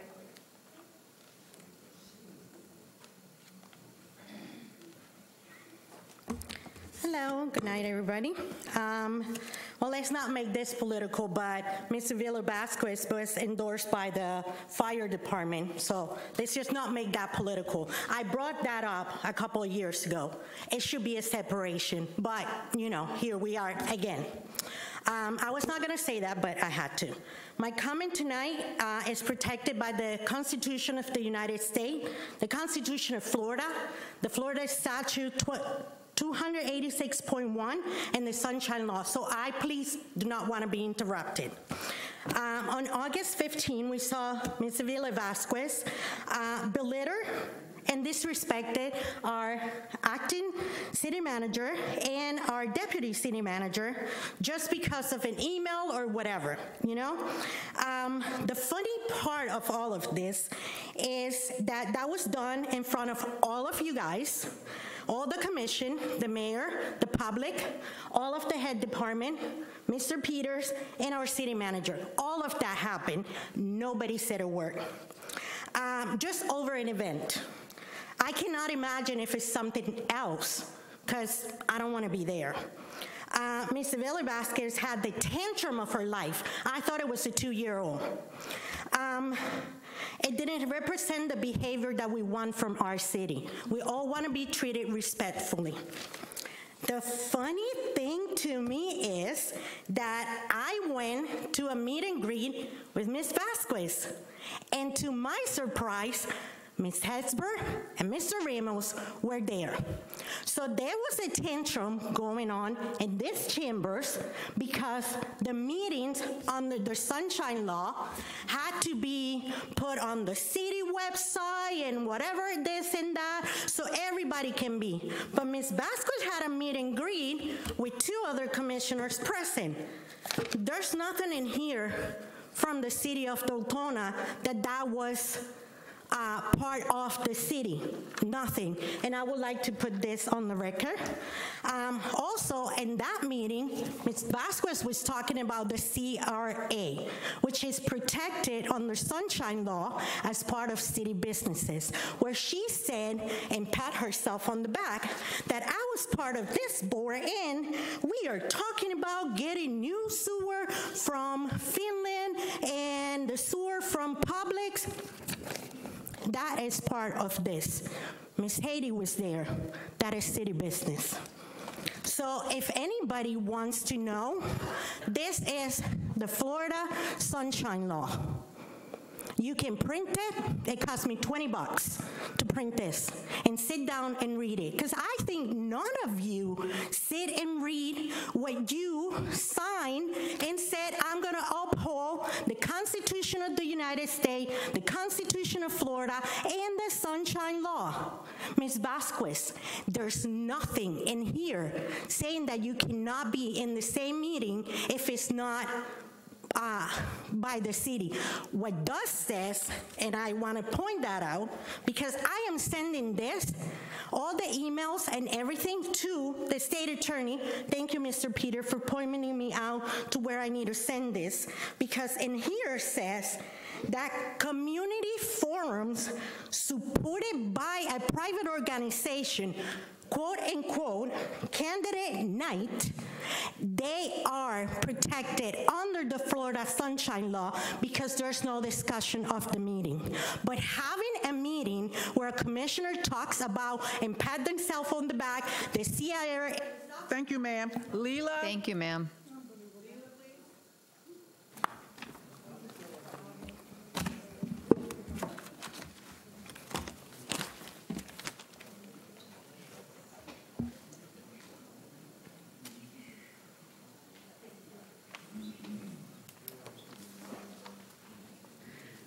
Hi. I'm Leela. I am actually here representing Neighbors Helping Neighbors of West Volusia. If you don't know who we are, we're just a group of folks who come together and help our fellow citizens in their time of need, and we do it absolutely free of charge. We've actually had the pleasure of working with 4 of you all sitting up on the dais, and greatest appreciation to you all that have worked with us. Some of the things that we have done, we fed some folks hot meals, we've cleaned up yards, we've filled fridges and pantries with food, we've mowed lawns. Could you stop her timer, please? I'm sorry. Could we not have discussion in the back, please? The commission is having a hard time hearing what she's saying. Thank you. I'm sorry, ma'am. Can you reset? Thank you. Continue. I'm sorry. Nope.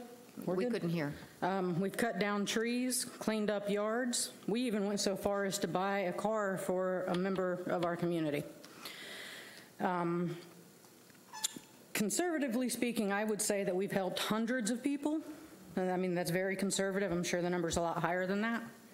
And we've only ever asked anyone that we've helped to pay it forward however they can and whenever they can. We've never asked for a dime from anybody. I've never asked a person's political stance, whether they prefer cats or dogs, what they drive, what their religion is. And ironically, 2 of the people that we helped with the pantry and fridge fill, one spent all her money on cat food for stray cats. The other one spent all her money on rescue dogs. There was actually one instance where we needed someone to help translate. So what I'm saying is that we don't care. If someone asks us for help, we're going to do our best to help them. So imagine my surprise when it gets brought to my attention and then confirmed by independent fact checkers that the sitting vice mayor decided to try and run NHN's name through the mud. The same vice mayor who has not been to any one of our events, which is what we call them when we help our neighbors. She's never helped us help them in any way, shape, or form. You are not one of the 4 that I alluded to a moment ago. But yet, you feel completely comfortable talking about us. And the gist of all of this, of all of that talk, is that it's politically motivated on your part. I guess you have a problem with the fact that there are a few admins on the Facebook group, Neighbors Helping Neighbors West Volusia, that are running for commission seats, which is hilarious to me. One of the things I heard was that you were upset that we worked with Deltona Strong to get the Deltona community gardens in shape for their grand reopening last October. Funny thing is, I never saw you out there working on the gardens, but yet you showed up just in time for the cameras. Well, Vice Mayor, hold on to your hat, because we're not done doing things to piss you off. We're hosting a community garden spruce up again. Why don't you come on out? You can bring a volunteer a cup of water. That way you've earned your picture this year. It's going to be the 24th and 25th of this month. We've teamed up with Deltona Strong to finally have our annual free community picnic. It's November 12th, 10 to 2, and I understand that might interfere with the bacon and brews, but it's different times. Everybody is invited, and I personally invite you, Vice Mayor. Come out, run our name into the mud with the people that are there, because 90% of the people that will be there are people that we've helped or that believe in what we're doing. And they'd love to hear why you have such a negative opinion of us. Thank you, ma'am. Jody Lee, please.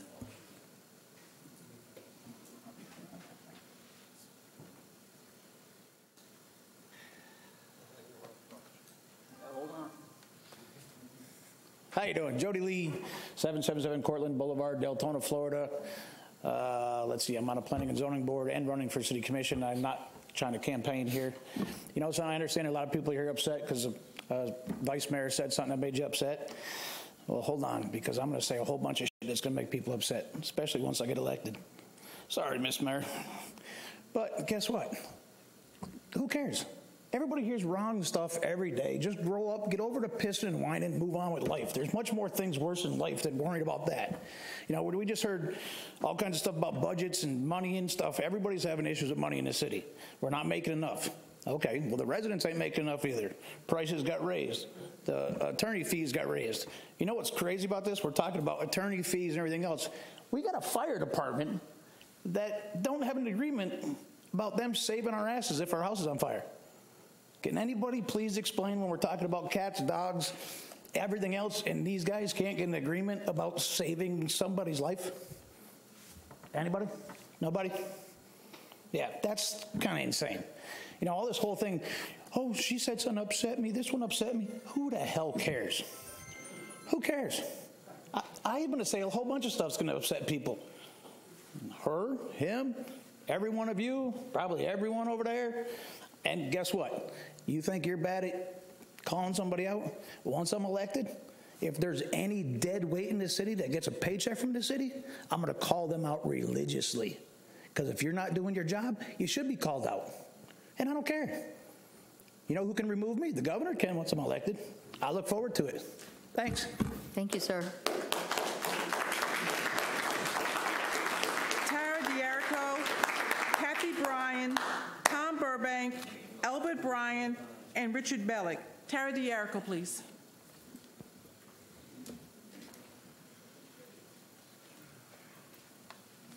Hey, Tara D'Erico, District 3. So, a lot of emotions tonight. You all know I'm not emotional, so I'm going to bring it down a little bit. I've thought on the events of August 15 a lot, and I came to the conclusion that it would be hypocritical and disrespectful to publicly chastise someone for publicly being disrespectful. So instead, I will say this is an opportunity that I hope we all look at it as. An opportunity to make sure all policies and procedures are consistent and clear. An opportunity to ensure all rules regarding decorum and respect apply to all commissioners and residents alike. An opportunity to understand there are procedures in place to appropriately pursue resolution. And I will close with this. Any successful leader will tell you, you praise performance in public and you criticize in private. Thank you very much. Thank you, ma'am. Kathy Bryan, please.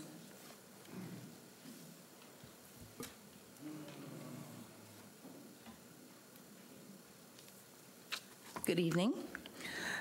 Number one, if early voting is going to be at the center again prior to the November election, we went through all this business about the signs and they're in the wrong place and so on and so forth. You know what's in the wrong place is the vote here early sign, because when I came out to make my right turn on Howland, it was obstructing my view of traffic coming from that way. It's a little up a hill and around a corner. And for the commissioner who says she's been all around and we're the worst city, hogwash. I call hogwash because I've driven all over the place and it was bad everywhere. So move on from that, just make sure it's not blocking the view of traffic. So number two, the moratorium. I would like to have the opportunity while we're having this moratorium and relook at things, to start thinking about the way not only do we do zoning and rezoning, but what we allow HOAs to demand of their citizens. There's no reason, with the water issues we have here in Florida and all over the nation for that matter, that we should still be demanding, letting HOAs demanding the St. Augustine grass, the pure lawn. We need to start putting in stuff with more native plantings, more xeriscaping, because we can't afford the water. Not money-wise, we can't afford to use the water. I have a neighbor whose sprinkler runs every time when it's raining or not. So I'd really like to think about that. I wouldn't mind being involved with it, but I want you guys to really think about that this is an opportunity we have. Number 3, when you guys are whispering, your mics are on, and when I'm at home listening, I can hear what you're saying. And so think about what you're saying when you're whispering, because I hear, damn it to hell. Number 3, I was always taught 2 wrongs don't make a right. Who was wrong, who was right? I don't care. What I do care about is that I've been there. I've been called on the carpet. I've been called on the carpet for things I have not done. I've been called on the carpet by a physician in front of patients who didn't bother to find out or ask me or otherwise. It's embarrassing, it's humiliating, and it's mortifying. And there is no reason for any of you to act that way because I've seen it out of all of you. The other night was the worst. And I think I think if you're going to give a public chastisement, you should also give a public apology. So wherever the wrong was, this was not the place to do it, because while there was an inquiry, I want to know about this, there was never, this is not a witness stand. You aren't lawyers to say, I just like yes or no, please. Bull hockey. And when somebody tries to answer and explain, then listen. Don't cut them off because you're mad. But I've seen the mayor at the end of the meeting gets lectury like a mama. I've seen Mary Leeson. I've seen you guys jump on her case. Think about what your tone is when you're standing up there. We're all adults. Prove it, please. That's all I have to say. Thank you, ma'am. Think about your actions. Tom Burbank, please.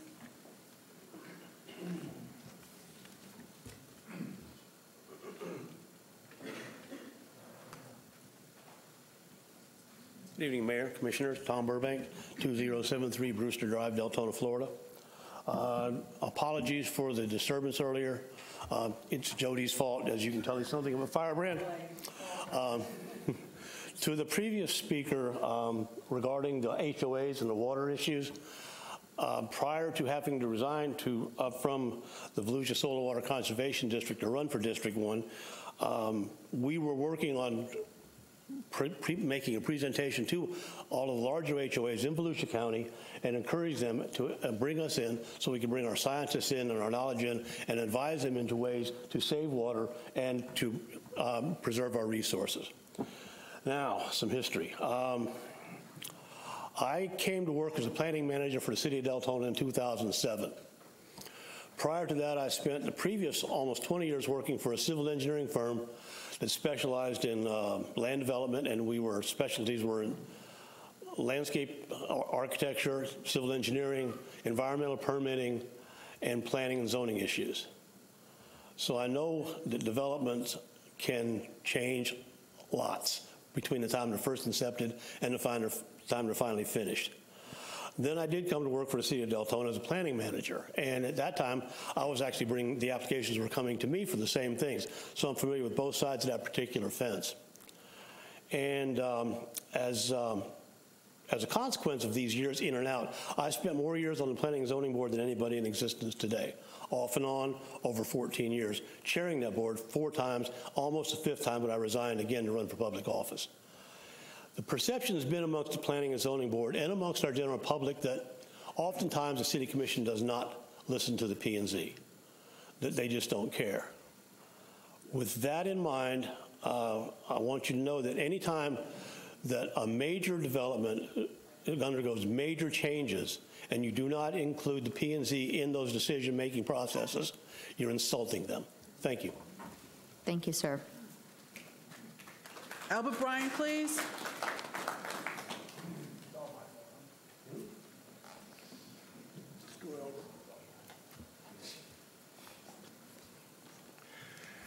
Albert Bryan, Deltona. You know, I actually did my research on this episode that we had. That's all the paperwork I got from PRRs.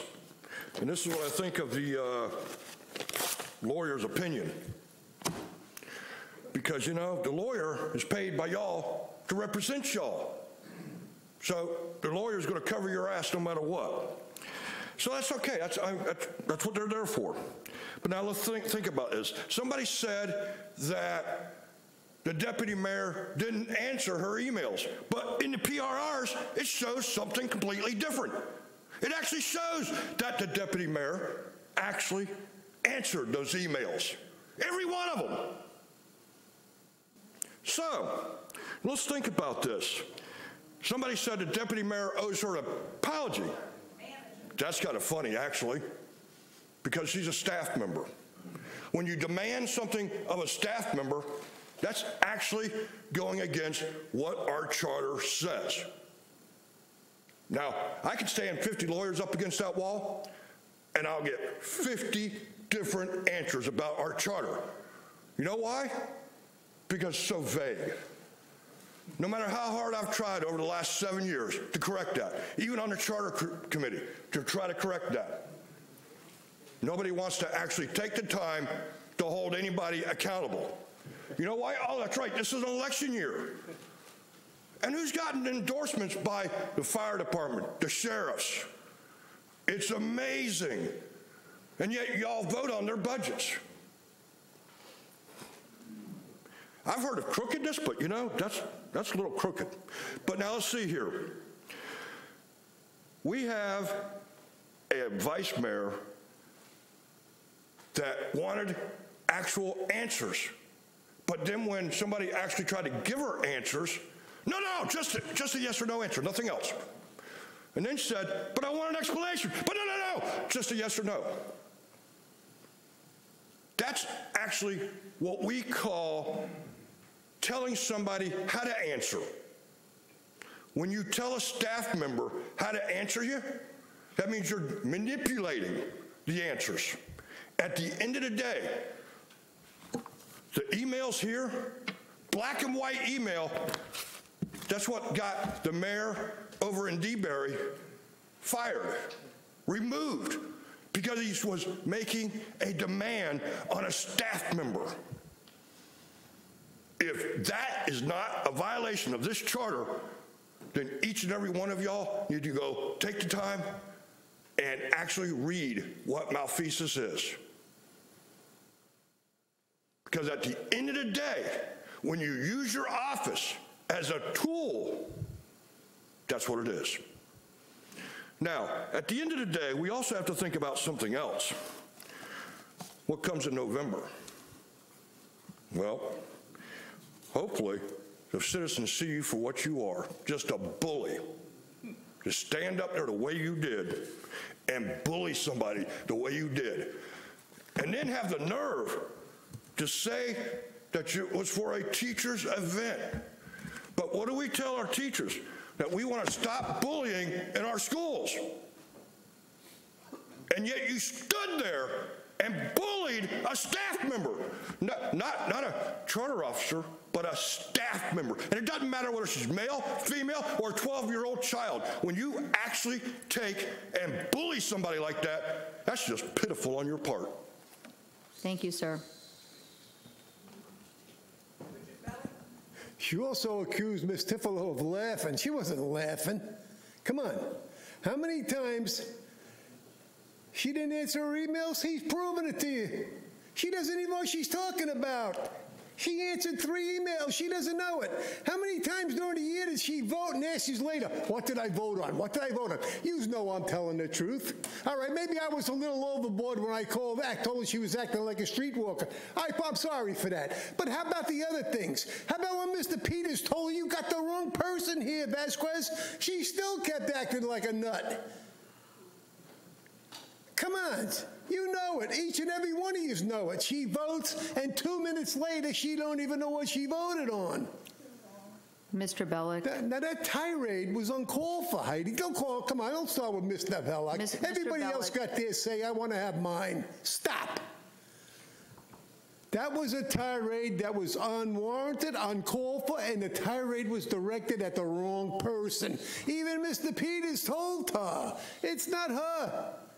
You're directing the wrong one, and she kept it up. Now you want to stop me. You want to make me the bad guy now. Come on, Heidi, don't do this to me now. Please. She had the wrong person, and she ripped into her. She made a public spectacle out of her. She tried to make her look foolish, and it was the wrong person. How many times do you have to be told it was the wrong person, Commissioner Vasquez? You had the wrong person. You hung the wrong person. What do you want to do? Go get you a horse now and unhang her? You did the wrong thing.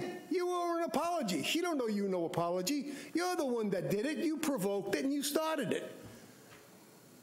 And you say nothing. You want to sit there. Oh, all right, you got a bunch of people backing you tonight. Big deal. Big deal. What are you supposed to do? Intimidate somebody? Ain't going to intimidate me. Now, do you understand? Can you tell her again she had the wrong person, Mr. Peters? That old tirade was uncalled for because it was not her fault. She was not responsible. And then to accuse her and get proven wrong about 3 emails that she received that she said she didn't send, that only puts the icing on the cake. Now, what do you want? Apologize to her. You did the wrong thing. You had the wrong person. How many times you want to hear it? The wrong person you had. You were told that. What did you do? Nothing to correct it. You just want to let it ride. You vote and you don't even know what you voted on a minute later. And it's been consistent since you've been here. And every one of you know it up there. Every one of you know it. You could sit there, put your head down. Every time she does it. And what are we supposed to do? I already apologized for what I said. I was hot, though. That woman's working. She's got a job. She's got a family. She's got to be berated by her. Somebody that doesn't even know what they're talking about and is 100% wrong. And now she's proven wrong. Do I hear her apologizing to her? Accuse the woman of laughing? The woman wasn't laughing. Bent over like, yes, no, yes, no, yes, no. Come on, come on. You're going to go along with something like this and not do nothing about it? 6-year-olds do that when they don't have enough milk in their bottle. Come on. That was a foolish thing. It was mean-spirited to the core. Thank you, sir. What? One more time. Hope Yancey. Hope Yancey. Mayor, that closes public comments. Okay, before we move on, we have 2 emails that came in that would like to be put into the record. Correct, Joyce? One from Dale Whitman, one from Catherine Wanamaker. Correct? And we have those 2 emails, and they will be put into the record, just like we did for the other lady when she came and requested to be Mary Woodson? Woodruff. Okay. Want to be clear that those emails will be... Mayor? Yes. They requested that they be read on record, if we could read them on record. And Joyce, what did we do when the last lady requested they be read on the record? We attach them to the agenda. They go in for the record, so if anybody asked for the agenda, they would get all the information, and they also get copies sent to all of the commissioners, city manager, city attorney, deputy city manager. Everybody gets a copy. Is it put online? It's not put online. Just read them. I mean, they're not that long. Well, to be clear, in the past, we have read into the record at a quasi-judicial hearing.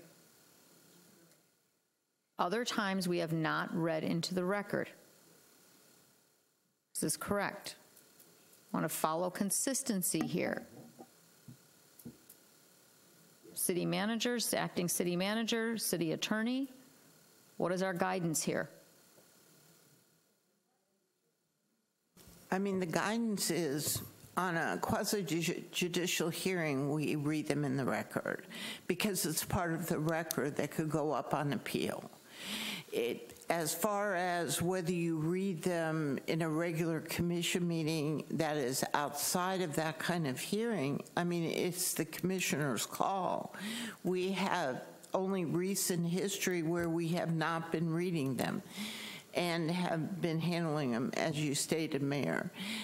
So, I mean, I can't say that you must do that because you did it in the past, but I mean, on one hand, we're talking about policies and, you know, and what are we supposed to do? Well, that has been your policy in the past. If you want to change that policy, y'all are more than welcome to do that. Thank you, Marcia. Considering that we have a very poor record of written policies, please read them into the record since there are only 2. Unless someone can provide me a policy that says we don't do it,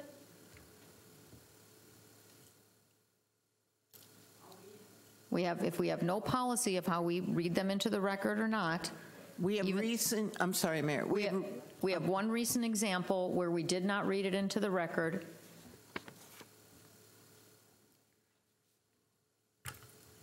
Madam Mayor, would it be fair to say, I'm sorry to interrupt, but I am not sure as to, would it be fair to say that there is nothing preventing any commissioner under their comments from reading them officially also? Is that correct? That is also correct. Thank you.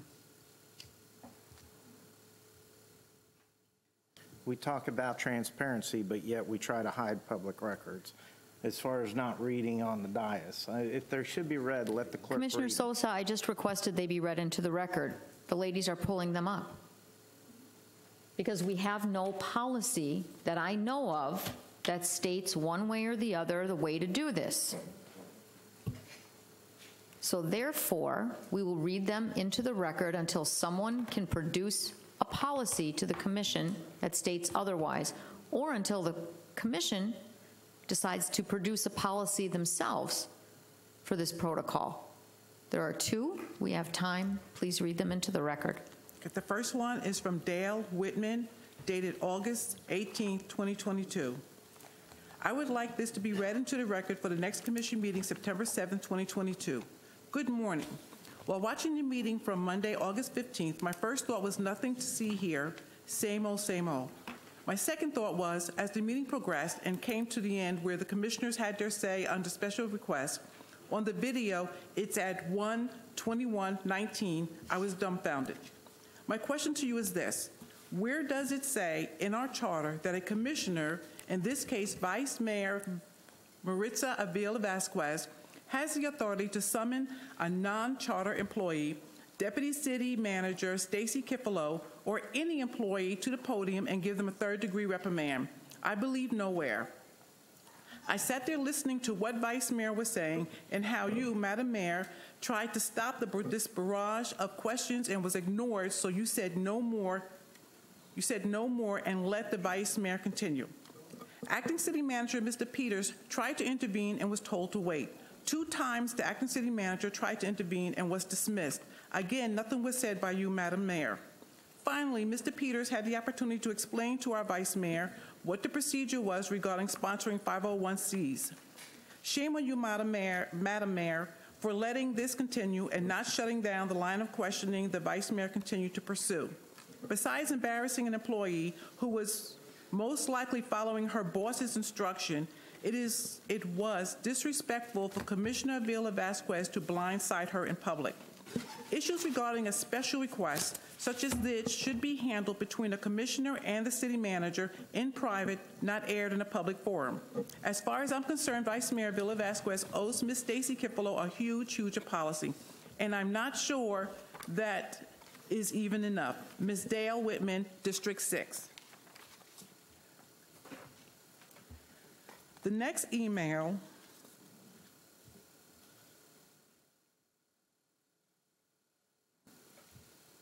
I apologize, I'm trying to see who it's from. Catherine Wanamaker, dated September 6. Mayor H. Herzberg, I would like this to be read into the record for the next commission meeting, September 7, 2022. Good morning. I would like this section of the charter read into record as Vice Mayor Maritza Avila Vasquez violated our charter, and there should be a special meeting held to reprimand her. Section 511, City Commission. 11, non-interference by City Commission. Except for the purpose of inquiry and information, the Commission and its members, including committees thereof, are expressly prohibited from interfering with the performance of the duties of any city employee who is under the direct or indirect supervision of the city manager or city attorney. Such action shall be malfeasance within the meaning of Florida statutes.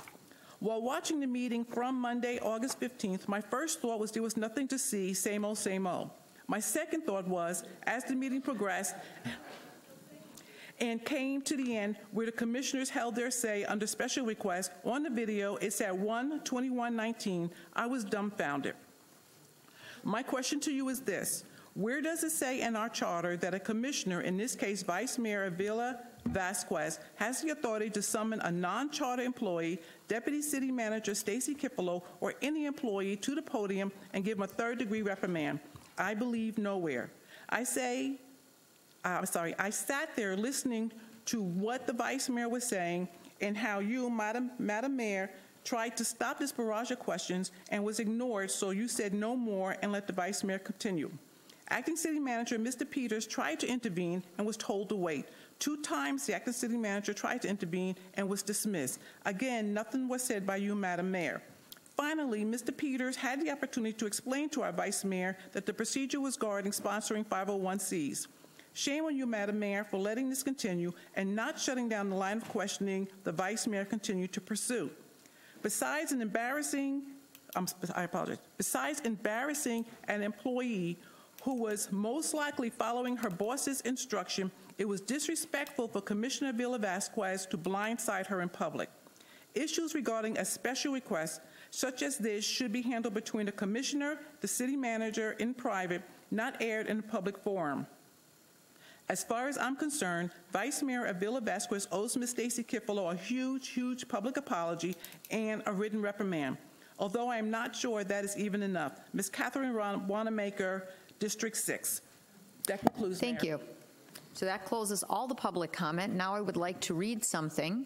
City Attorney, Acting City Manager, and City Clerk. Deltona City Commission Operating Guidelines and Meeting Rules and Procedures. Page 7 of 13. Item K. Persons addressing the Commission may present oral or written communication in regard to matters under consideration and with the permission of the mayor. However, any written communications shall be copied to each member of the commission, the mayor, the city attorney, the city manager, and the city clerk.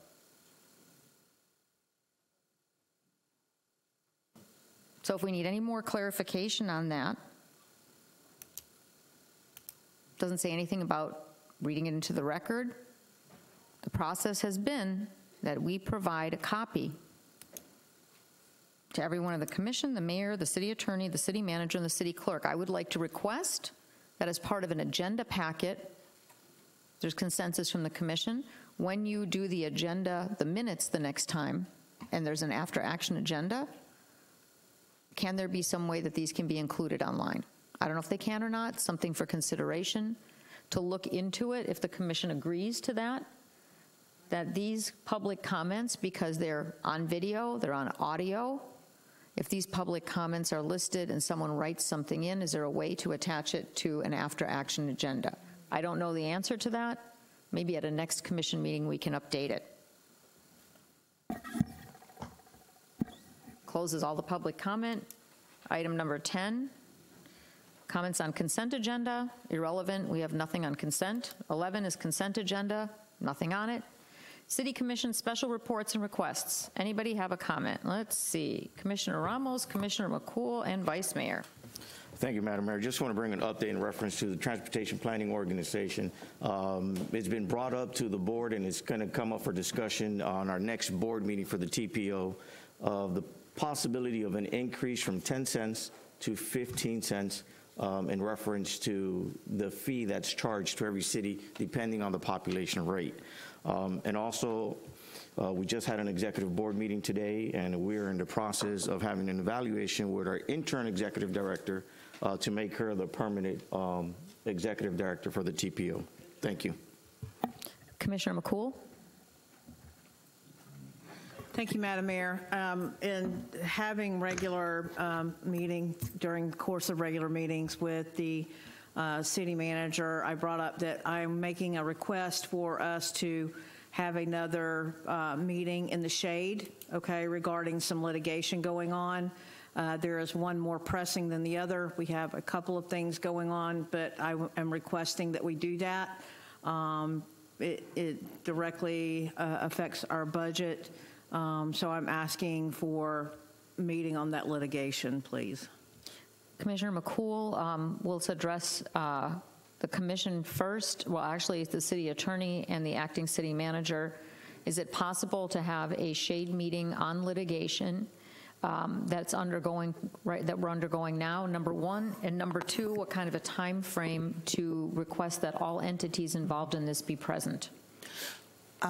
Well, I mean, we're not specifically identifying which litigation, but one that I'm familiar with, we have a lawyer from the carrier that we'd have to adjust his schedule. The other thing is we don't have a final decision for you all to evaluate as to that particular instance. So to me, until we get some answer from the feds on that one and what their opinion is and what options that we might have with regards to trying to come to terms, I mean, it's not right for you all to sit down and discuss it. That's one of the ones. Now, I don't know which one the other one is.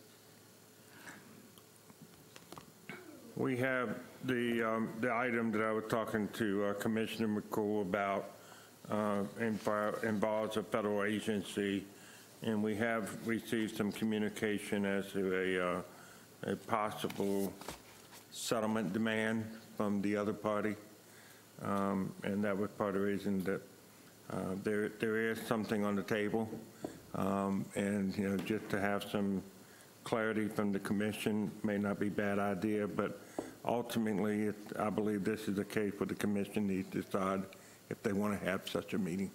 There's no prevailing need for it, what I'm saying. Okay. Is there, Commissioner McCool, what is your desire? Do you want to ask for consensus for the commission at this time for a shade meeting? Yes. For an update, or? Yeah, because, like at this juncture, I feel as if in the unenviable position of not being able to discuss it, right?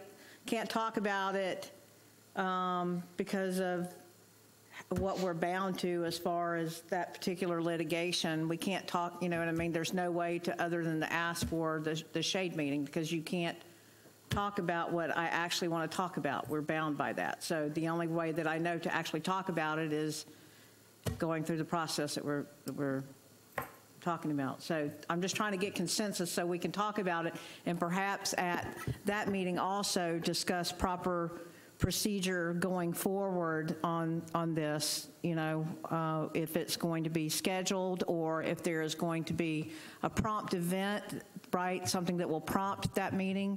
But I need clarification on that, but we can't do that without that consensus. Listen, it seems puzzling, but there's stuff that like we're bound not to talk about until the litigation is done, and I'm saying this for the public. And so that's why I'm asking that we have a meeting that we are allowed to have in shade, right? Because it's ongoing litigation that we're not allowed to talk about now. So I'm asking for clarity on that. I would like to be updated, Madam Mayor. Okay, let's go through down the road. Commissioner Bradford, you say yes? Yes, ma'am. Commissioner Sosa, sir? Yes? Vice Mayor? Commissioner Ramos? Process, Honorable. And I understand, Commissioner. I'm just wondering, and I'll look over to Marcia. Is this something, I guess, obviously you have some questions and some concerns, but is this something that's going to help overall whatever case we're talking about here? I just talked with Mr. Peters, and I guess he's aware of something that when I spoke earlier, I was not yet aware of. So based on what I've heard, yeah, I mean, we do have a number of pending issues with regard to that situation that do need to be handled. It's just that I wasn't aware that, we had basically gotten some kind of communication from the federal agency. So I'd say yes, absolutely. Well, thank you for that. I'm glad. Sure. I'm glad I asked, because then I'm concerned about even the communication that's happening here. Thank you. Commissioner McCool, obviously yes. Commissioner King? Well, my question would be, we just heard city manager say that at this time that there's nothing pressing that we need to discuss until they get to a point. Are we just going to have another meeting just to have a meeting, or are we going to be able to discuss whatever it is that is on the table? Is our staff are ready to present? Yeah, I think we are, and I think. Well, let me just say that Commissioner King trying to avoid too much information, but right. The federal agency has given us a response as to what the other party would consider as to close the deal. It is well beyond my spending authority. So, therefore, Mr. Fowler has been involved in the discussions along with the insurance attorney, and it would probably be a good idea to have this discussion to see where the commission believes we should go with this. We could put the matter to bed, or we can continue and try to get a better outcome, and that would be what the discussion would be about. And without being able to discuss it right, the only way that I can discuss this is in public, but I can't, the only way to discuss this is in private. I know that it sounds convoluted, but that's the basis of that. And I have asked, because I'm involved and need some direction as how to proceed. So that's why I'm asking. And Madam Mayor, I want the record to note that Ms. McCool has not been told anything regarding what potential terms there are. She asked me about it. I said that there were some things on the table, and that's when she said, can we have a shade meeting? So I want to assure you all that she hasn't heard anything that everybody else has heard. Yeah, because I asked for this because okay. Stop. Okay. Let's. Yes, Mayor. There's a reason. The more we get into. Let's end this now. You have consensus to get a shade meeting. Please, let's have communication with all the entities involved, because if you didn't know what he knew, and then we're asking for a shade meeting, we need to make sure that all entities are involved, including the carrier, which I'm hearing, and so on and so forth. And then please schedule and let the commission know. Good? Will do. Vice Mayor, and then Commissioner Bradford, and then Commissioner King. Thank you, Mayor. So this is a report. Of course, there's comments afterwards. I attended on Tuesday, August 30th, I attended the Best of Sanford Award of Excellence, which is the poster that you see in the front. As Sister Cities of Sanford, there will be coming out with a special edition of a magazine, and it's going to be coming out sometime in September 16, I think it is. But all the information is here, and I was very honored and very proud to have gone up and received this acknowledgement for the city of Deltona. The event itself was really nice. It seems like an award, Academy Award.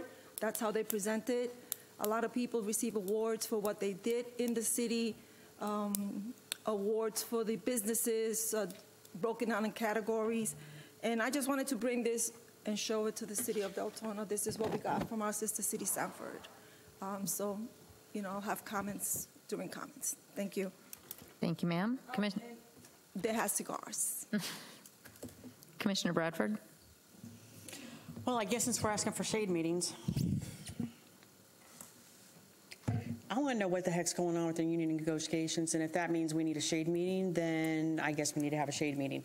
We had a shade meeting where we were presented some information in reference to transport and that. We were given information, and now I'm understanding that that was just an example. I'm a little disappointed that we were presented with a packet of information, never told it was an example, but we presented as it was legit information. the last thing I want to hear is that our deputies, our firefighters, anybody's being profiled, anybody's being held records requests. In 6 years, we've had some pretty smooth negotiations, and I'm a little concerned on what's going on right now. We should not be us against them. So I guess we can't openly talk about it, and maybe when you have that shade meeting, we can add another shade meeting to it. So I would like to have a shade meeting and know what the heck is going on.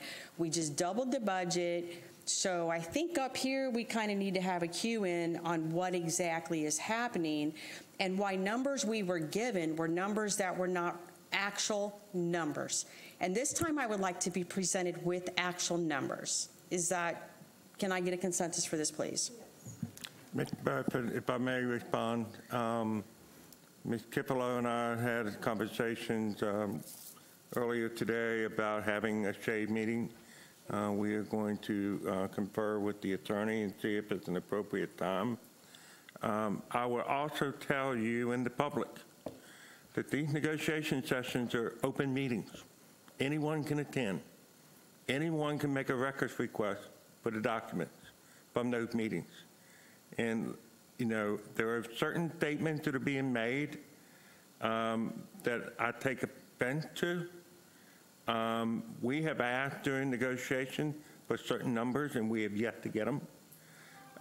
So I just want to point that out, but we will get a shade meeting. We will give you the full information.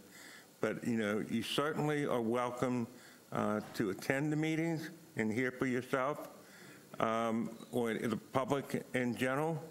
These are open meetings. There's nothing being hidden. You know, anybody can ask for the records for those meetings. They can ask for the tapes. They can hear what's being said. And I can assure you there have been some things said that were totally inappropriate. But, you know, that's beside the point. But we will have a shade meeting, and we will fully inform you what's going on. Are those meetings advertised so one or two, more than one commissioner can attend and be in attendance? Always? Yes, ma'am. Okay, thank you. Commissioner Bradford, you're good with that, right? Then he's going to schedule, they're going to schedule a shade meeting? Yes, I appreciate that. Thank you. So we don't need consensus on that if management is already going to be doing that. Okay? All right. City Attorney comments. Acting City Manager comments? I have none. Okay, Commission comments. Who wants to start? Commissioner Sosa or Commissioner King? I'll start. You go. Okay. Thank you. With Mr. Bryant, I agree. This does not describe what was in the emails. So I'll leave that at that. I just want to say thank you very much to Ms. Wallace right there and her team. Twice in about as many months, we've had some really major issues at people's houses with lightning strikes that have basically created sinkholes in one yard, trees almost falling on a house. And then we had another resident's house that actually flooded. And I got to say, after, you know, I was notified, I notified Mr. Peters, who notified her, and she was on scene. And, you know, we've got some repairs made. They're Band-Aids, and I hope that, you know, going forward, you know, we keep up the good work to get out there and get those folks taken care of. Thank you. Commissioner Bradford? Well, I might as well announce this right now. So let's start, you know, putting this out there. October 16th from 9 to 1, we have our Deltona Fire Rescue Open House. If you guys have never been there, it's a great event, great time to bring your family, hang out. Oh my gosh, it's so much fun for the kids. We take our grandkids every year. They literally love to go and grab the hose, and they, you know, let them pretend they're putting out they don't pretend, they really do. These are like real firefighters, guys. So even if they're only a couple years old, we're training them. But this is a great event. So put it on your calendars, Sunday, October 16th from 9 to 1. This is at Station 65, which is right here on Helen Boulevard. And again, we'll just keep announcing this so you guys don't forget it and have a great time. I'm just gonna leave it at that because I think we've had a long night. Thank you, ma'am. Commissioner Ramos? I'm good, Madam Mayor. Thank you. Commissioner McCool? Thank you, Madam Mayor. I would like to ask that we continue. There are flyers out. There's still someone's pet loved one missing and bringing Xena home. I know that you've seen the flyers all over the city, and I said that I would continue to mention about that baby coming home to the family. I want to, because I was asked also, and I believe that it benefits nobody when anyone is called out in a public setting. I was taught in business and in my personal life that you reprimand in private and you praise in public. I air out my grievances, and I've had some sporting words within the confines of City Hall and out here also. But it's not in anyone's best interest for me to comment on it. It's that's up to voters to decide, you know, and that's what I have to say about that. I will say this, that you know, the day after this, I went in, or 2 days after, tried to or went and talked to Stacy, because I believe that you know, nobody should be made to feel like, nobody should be made to feel bad in a public setting. That goes for residents, that goes for any commissioner, it goes for any staff meeting. It's not the appropriate place. And residents put up with a lot of stuff, and so do public officials. And, you know, I saw a lot of people in support tonight, and just remember this, when, I'm going to tell you to put your children away right now, that, you know, no one came to my rescue when I had a male writing into me to tell me to be his servant, that I should be his servant as a resident, that I should be his servant, and that I should eat a bag of dicks. You know what I'm saying? No one came up here to my rescue for that. It's bad in any form. Any type of sexism like that, any brutality displayed towards a woman is shameful, and we need to be better at this. Our residents demand better. We're professional people up here and not without heart, and the whole situation is sad.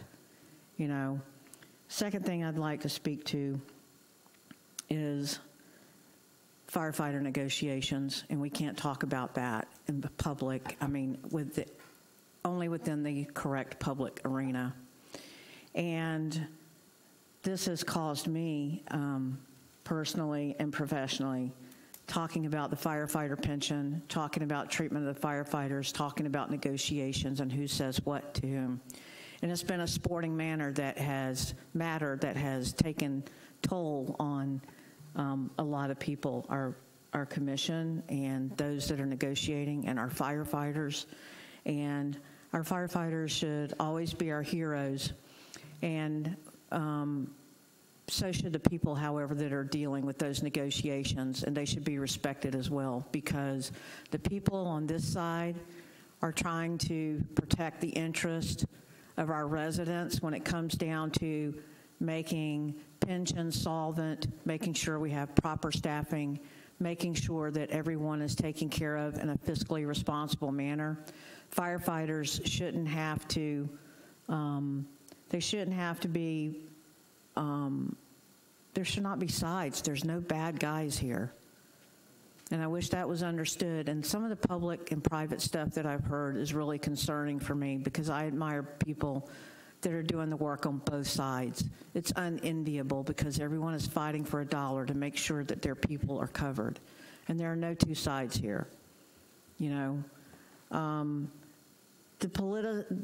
politicizing any of this is sad, in my opinion, because these are people's lives. And usually when we talk about politicizing something, it's because someone is trying to appropriate something for politicizing, and it's sad for me that it is that. And I want to first and foremost and lastly, I want to thank the residents that showed up tonight. It does my heart really good, and I'm not going to name the person, but I interact with one, and I see him for a long time now on Facebook, and he came out, and I see him at a public meeting, and it does my heart really, really good to see that going on. It did my heart good to see everyone show up tonight because we are all a part of the same city, and we have to remember that. And tensions get high when people are personally invested either way on either side of this matter. I do not want to lose our city manager. I do not want to lose our deputy city manager. I don't want to lose the faith of our public. I don't want our firefighters not to be satisfied and assuring that they are working for the best city in Volusia County. None of that. And we get sporty up here and just need to remember that we are dealing with people's lives here.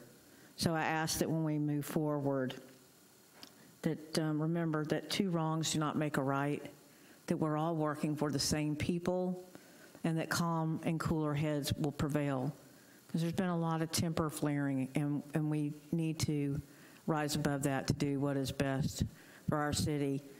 I am here if my residents need to talk, and I know that a lot has been aired out tonight. So I would just ask that, you know, the universal principle of balance has a way of moving around and balancing out things, and just know that if you did not get to exact your pound of flesh tonight, that the universe will, and move together for the better of our city. Thank you. Thank you, ma'am. Commissioner King?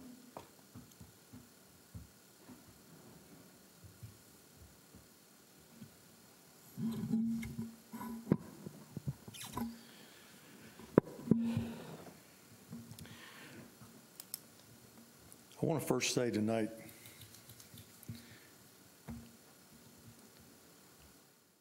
that I want to echo some of the things that have been said already. And I'll start by saying that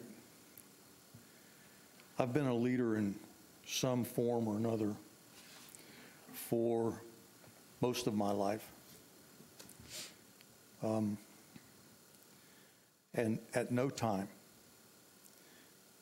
have I ever thought that it was right to call out somebody in public. That is a private thing. And it was said tonight earlier, we praise in public and we correct or criticize in private. And that's the way it should be.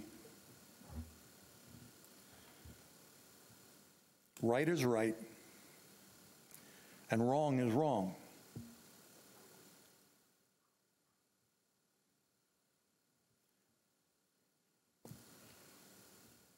Scripture tells us that as we get closer to the end of our history, that the right will become wrong, and the wrong will become right. That's right. That's right. And we're seeing that. We're seeing that even here this evening.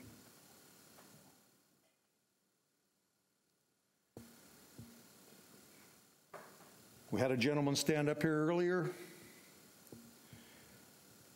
and said that it wasn't right to degrade or criticize somebody in public.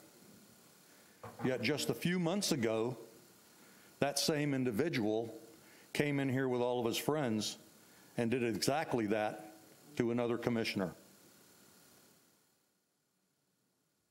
So, practice what you preach.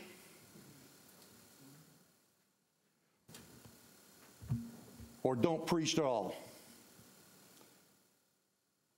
Don't preach it if you're not going to do it. Because that's as two-faced as you can possibly be.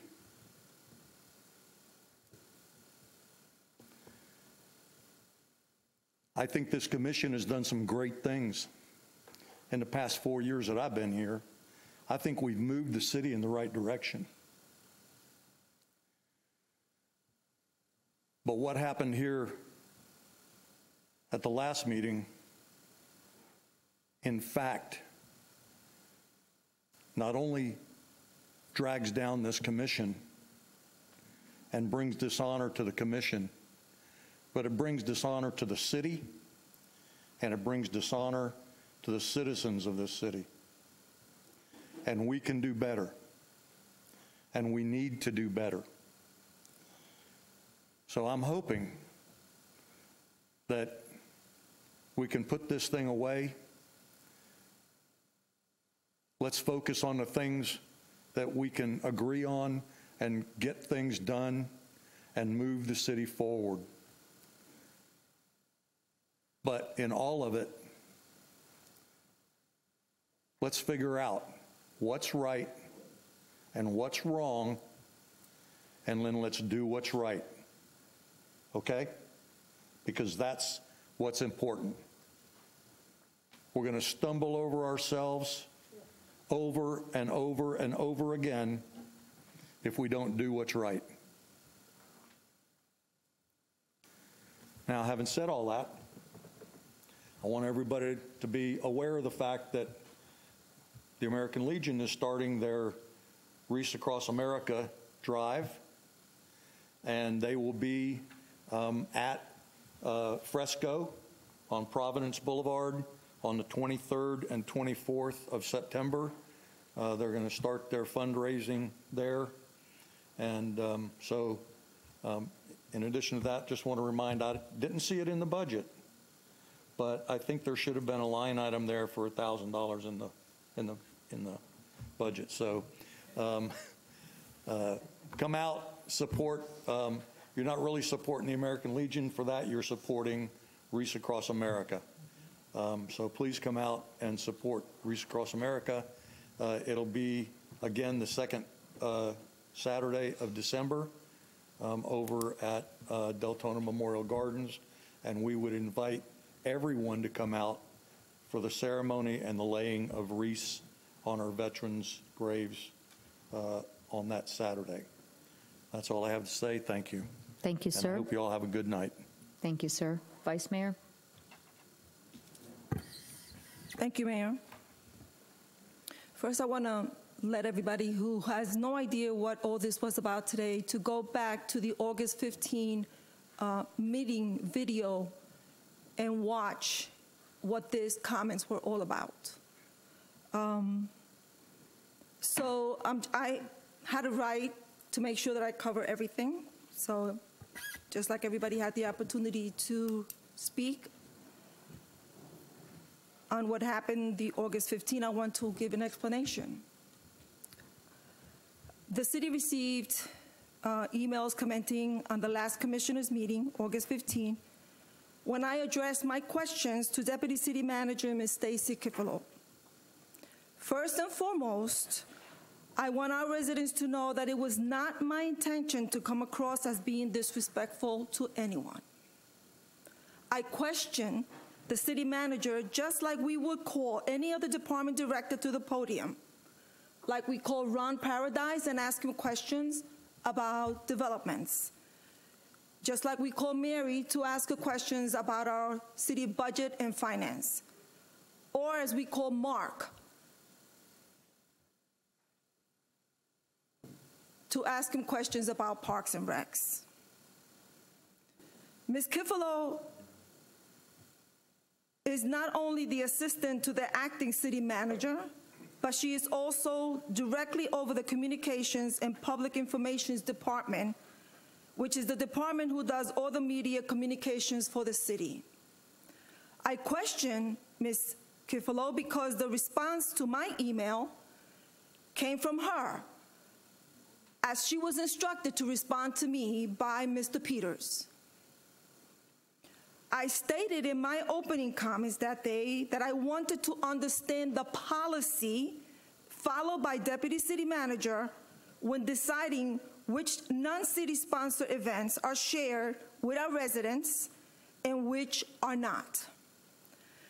Mr. Peters' answer to my question at the meeting was that they were following city policy. The only sponsored events were advertised. Again, this was not a request for sponsorship, and I can assure you no policy for sharing non-sponsored events exists. This type of request is not the first I've sent to Mr. Peters.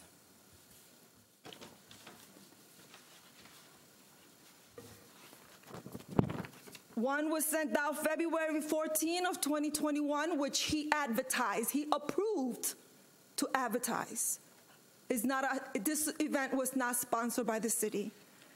Another one was done September 1st, 2021, which was not sponsored by the city. So just trying to get my point across.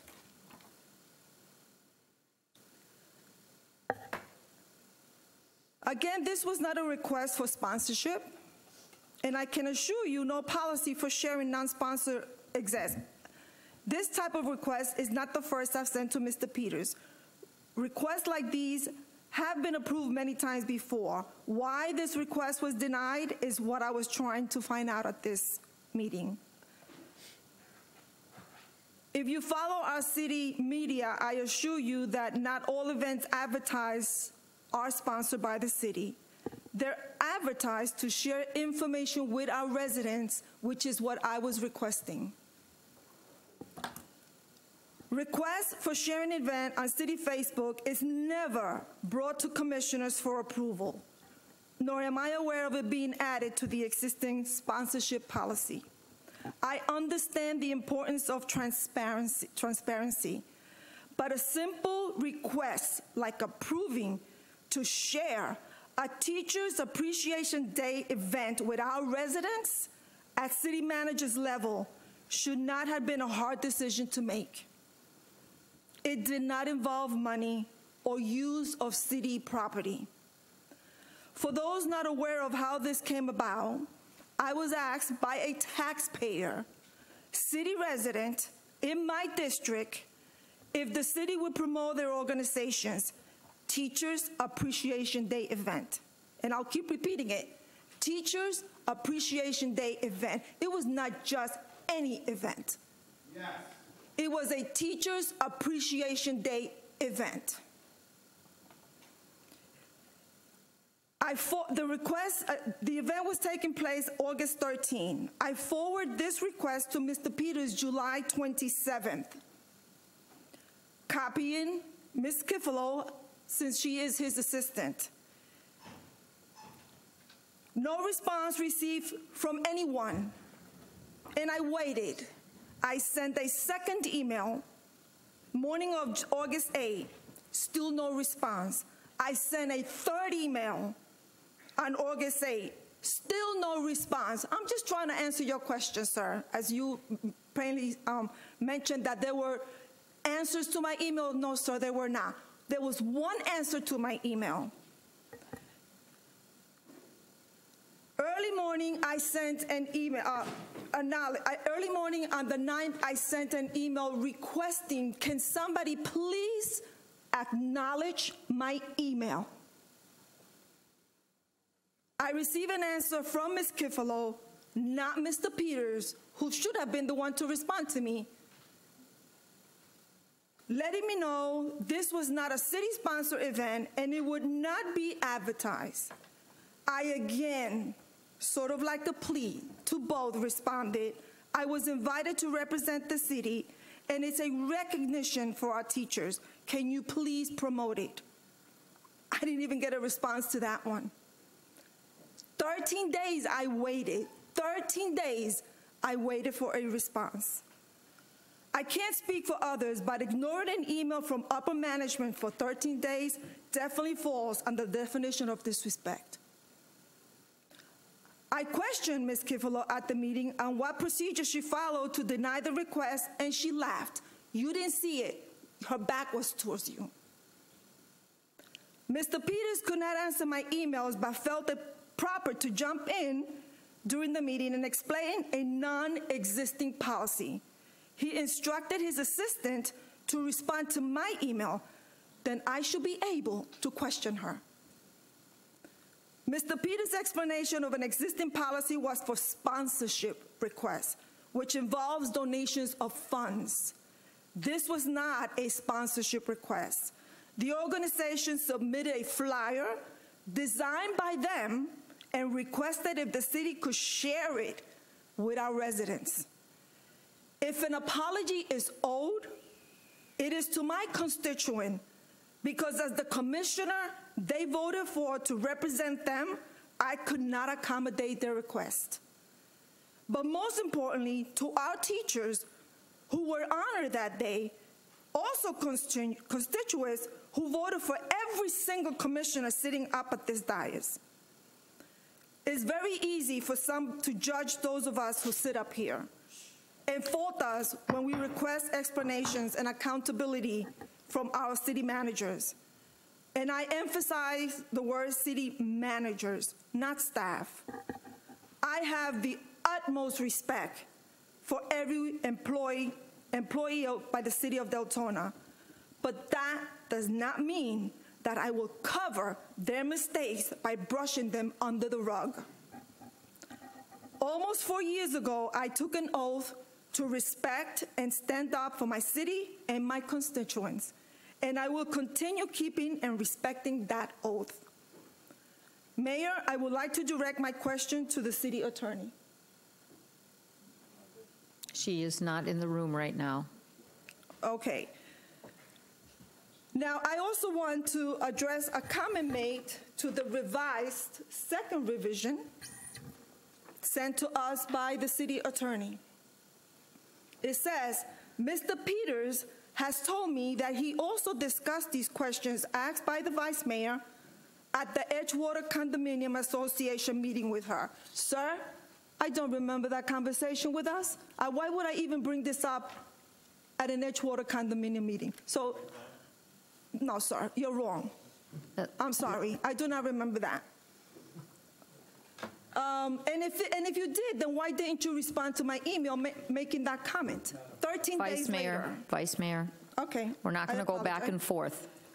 Well, I was just asking a question. Again, you know, I know that it's going to be taken the wrong way because, you know, just like Mr. Richard Bellick mentioned that he called me a cheap street walker. He only said it because he was upset. So, you know, this sort of brings up the, you know, blood pressure on people and sometimes speak a little louder than they should, which I probably did during that meeting. But I was asking questions. And by Mr. Peters giving the assistant city manager permission to respond to me, I felt that I had the right to question her.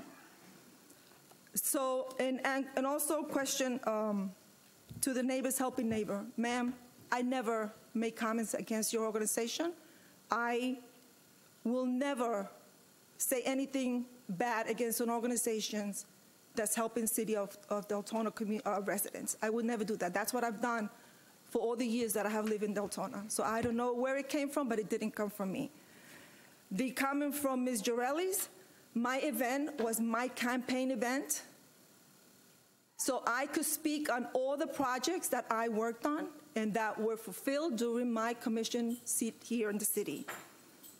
The CRA project is not on the agenda for future comments. The CRA projects were discussed here on this dais. So yes, I can talk about the CRA projects that are on the agenda to be started or looked into. So I didn't break any rules. That was not a private meeting. It was my campaign meet and greet. It was not a private meeting. So again, you know, you're welcome all to go back and look at that meeting and look at my comments. Was my voice a little loud? I tend to get like that, you know, but it was not meant to be disrespectful to anyone. I was asking for questions, and I didn't get any because I was interrupted by the city manager who took over the rest of the meeting that day. So again, I want to thank everybody for being out here, and again, you know, it's a new election, it's politics, so you know that they're going to come at you with everything they can find to come at you. So, you know, I think I did a good job for the past 4 years, and I'm running for re-election again. So if you feel like I'm doing a good job, then it's up to you. But again, this is what happened that day, and everybody has their own opinion, and this is my answers to that. Thank you. Thank you, ma'am.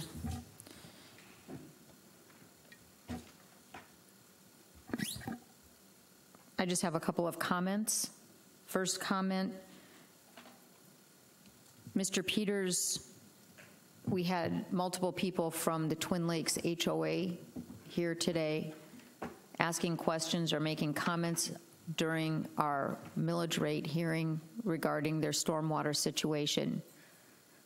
Some people may know what that's about, other people may not. Could you please provide a written, we don't want to have to go into this tonight. It's late and everybody's been kind enough to sit here, and I think the air conditioning went off at 8:30 because, you know, I can see some people fanning themselves, and I was cold to the point where my nose was getting cold, and now we're not there. So we don't want to belabor that. But Mr. Peters, could you provide the commission with an update of I know there were some issues at Twin Lakes, and also what is the situation in terms of a city and a homeowners association?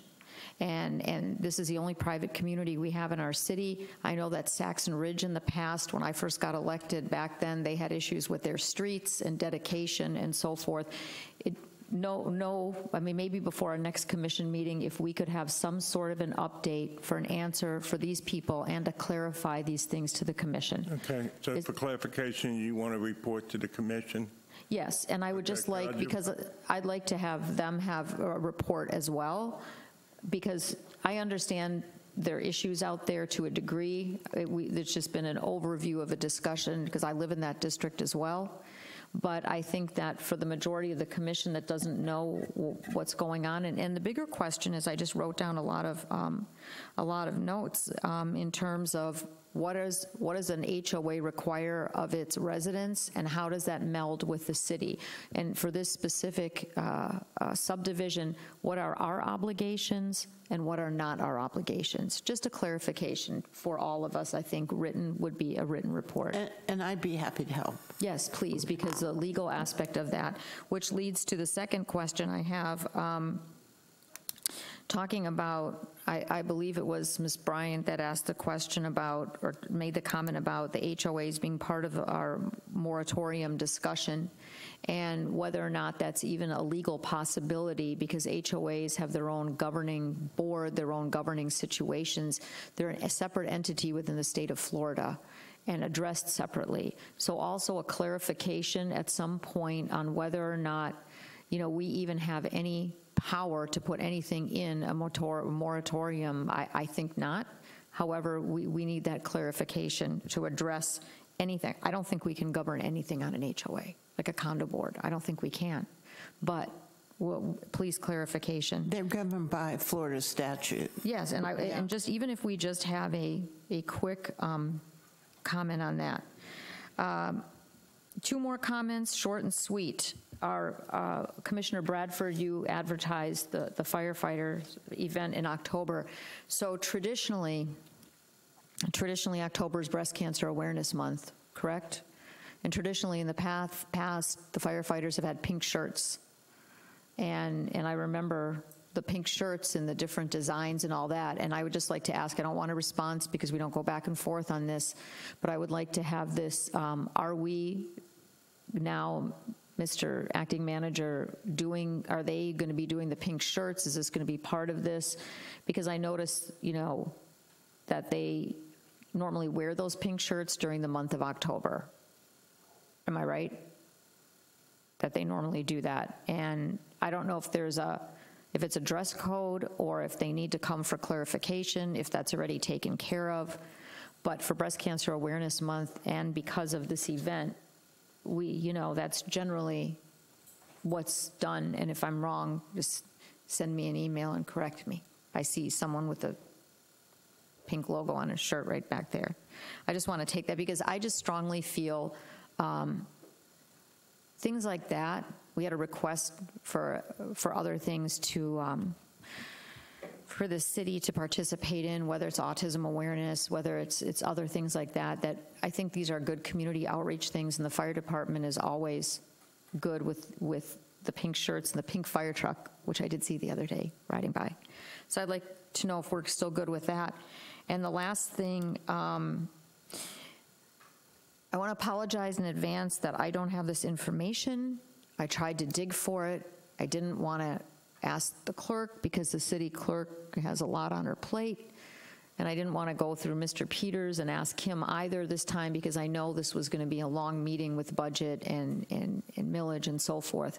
But I swear that at some point, this commission somewhere several years ago addressed the aspect of having a community calendar. It was discussed. Correct, Brandy? It was discussed in Albert. We talked about a community calendar and adding this, having a calendar that is community-related events. All of this, or something, we put a disclaimer, legal. These events are not sponsored or facilitated by the city of Deltona, but hey, Neighbors Helping Neighbors is having X. The Masons are having Y. Another group is having Z. And put it out for the community, not because of what happened tonight, but directly, indirectly, because of what happened here tonight and what happened here 3 weeks ago. I have been approached by multiple residents just in discussions of doing my everyday life.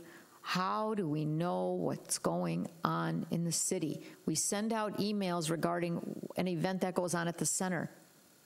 It's only an event that the center sponsors. I was up there during early voting. A lady came up and said, "Where's your list of events?"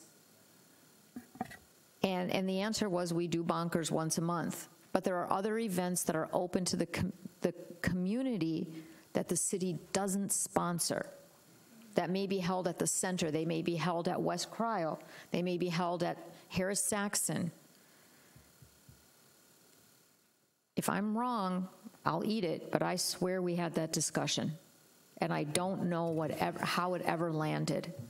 Like so many things, this commission brings forth good ideas. And Commissioner King, you're right, we've done good things. And there's always room for improvement. There's always room to be better for all of us and to be kind for all of us, to everybody.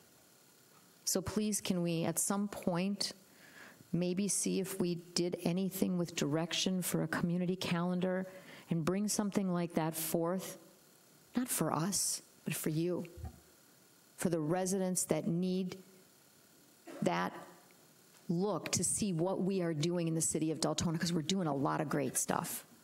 We have a lot of great volunteer organizations. We have residents that do things that we don't even know about, kids that create community closets and shoe drives. Our community is amazing, and everybody deserves to know about those awesome, awesome things that we do and not have a fight on a dais of what event we're going to do. Sponsorship is a completely different thing when you're asking for money. Got to go by that policy when you're asking the city for money. But community events, come on, please. Thank you, everyone. We're adjourned.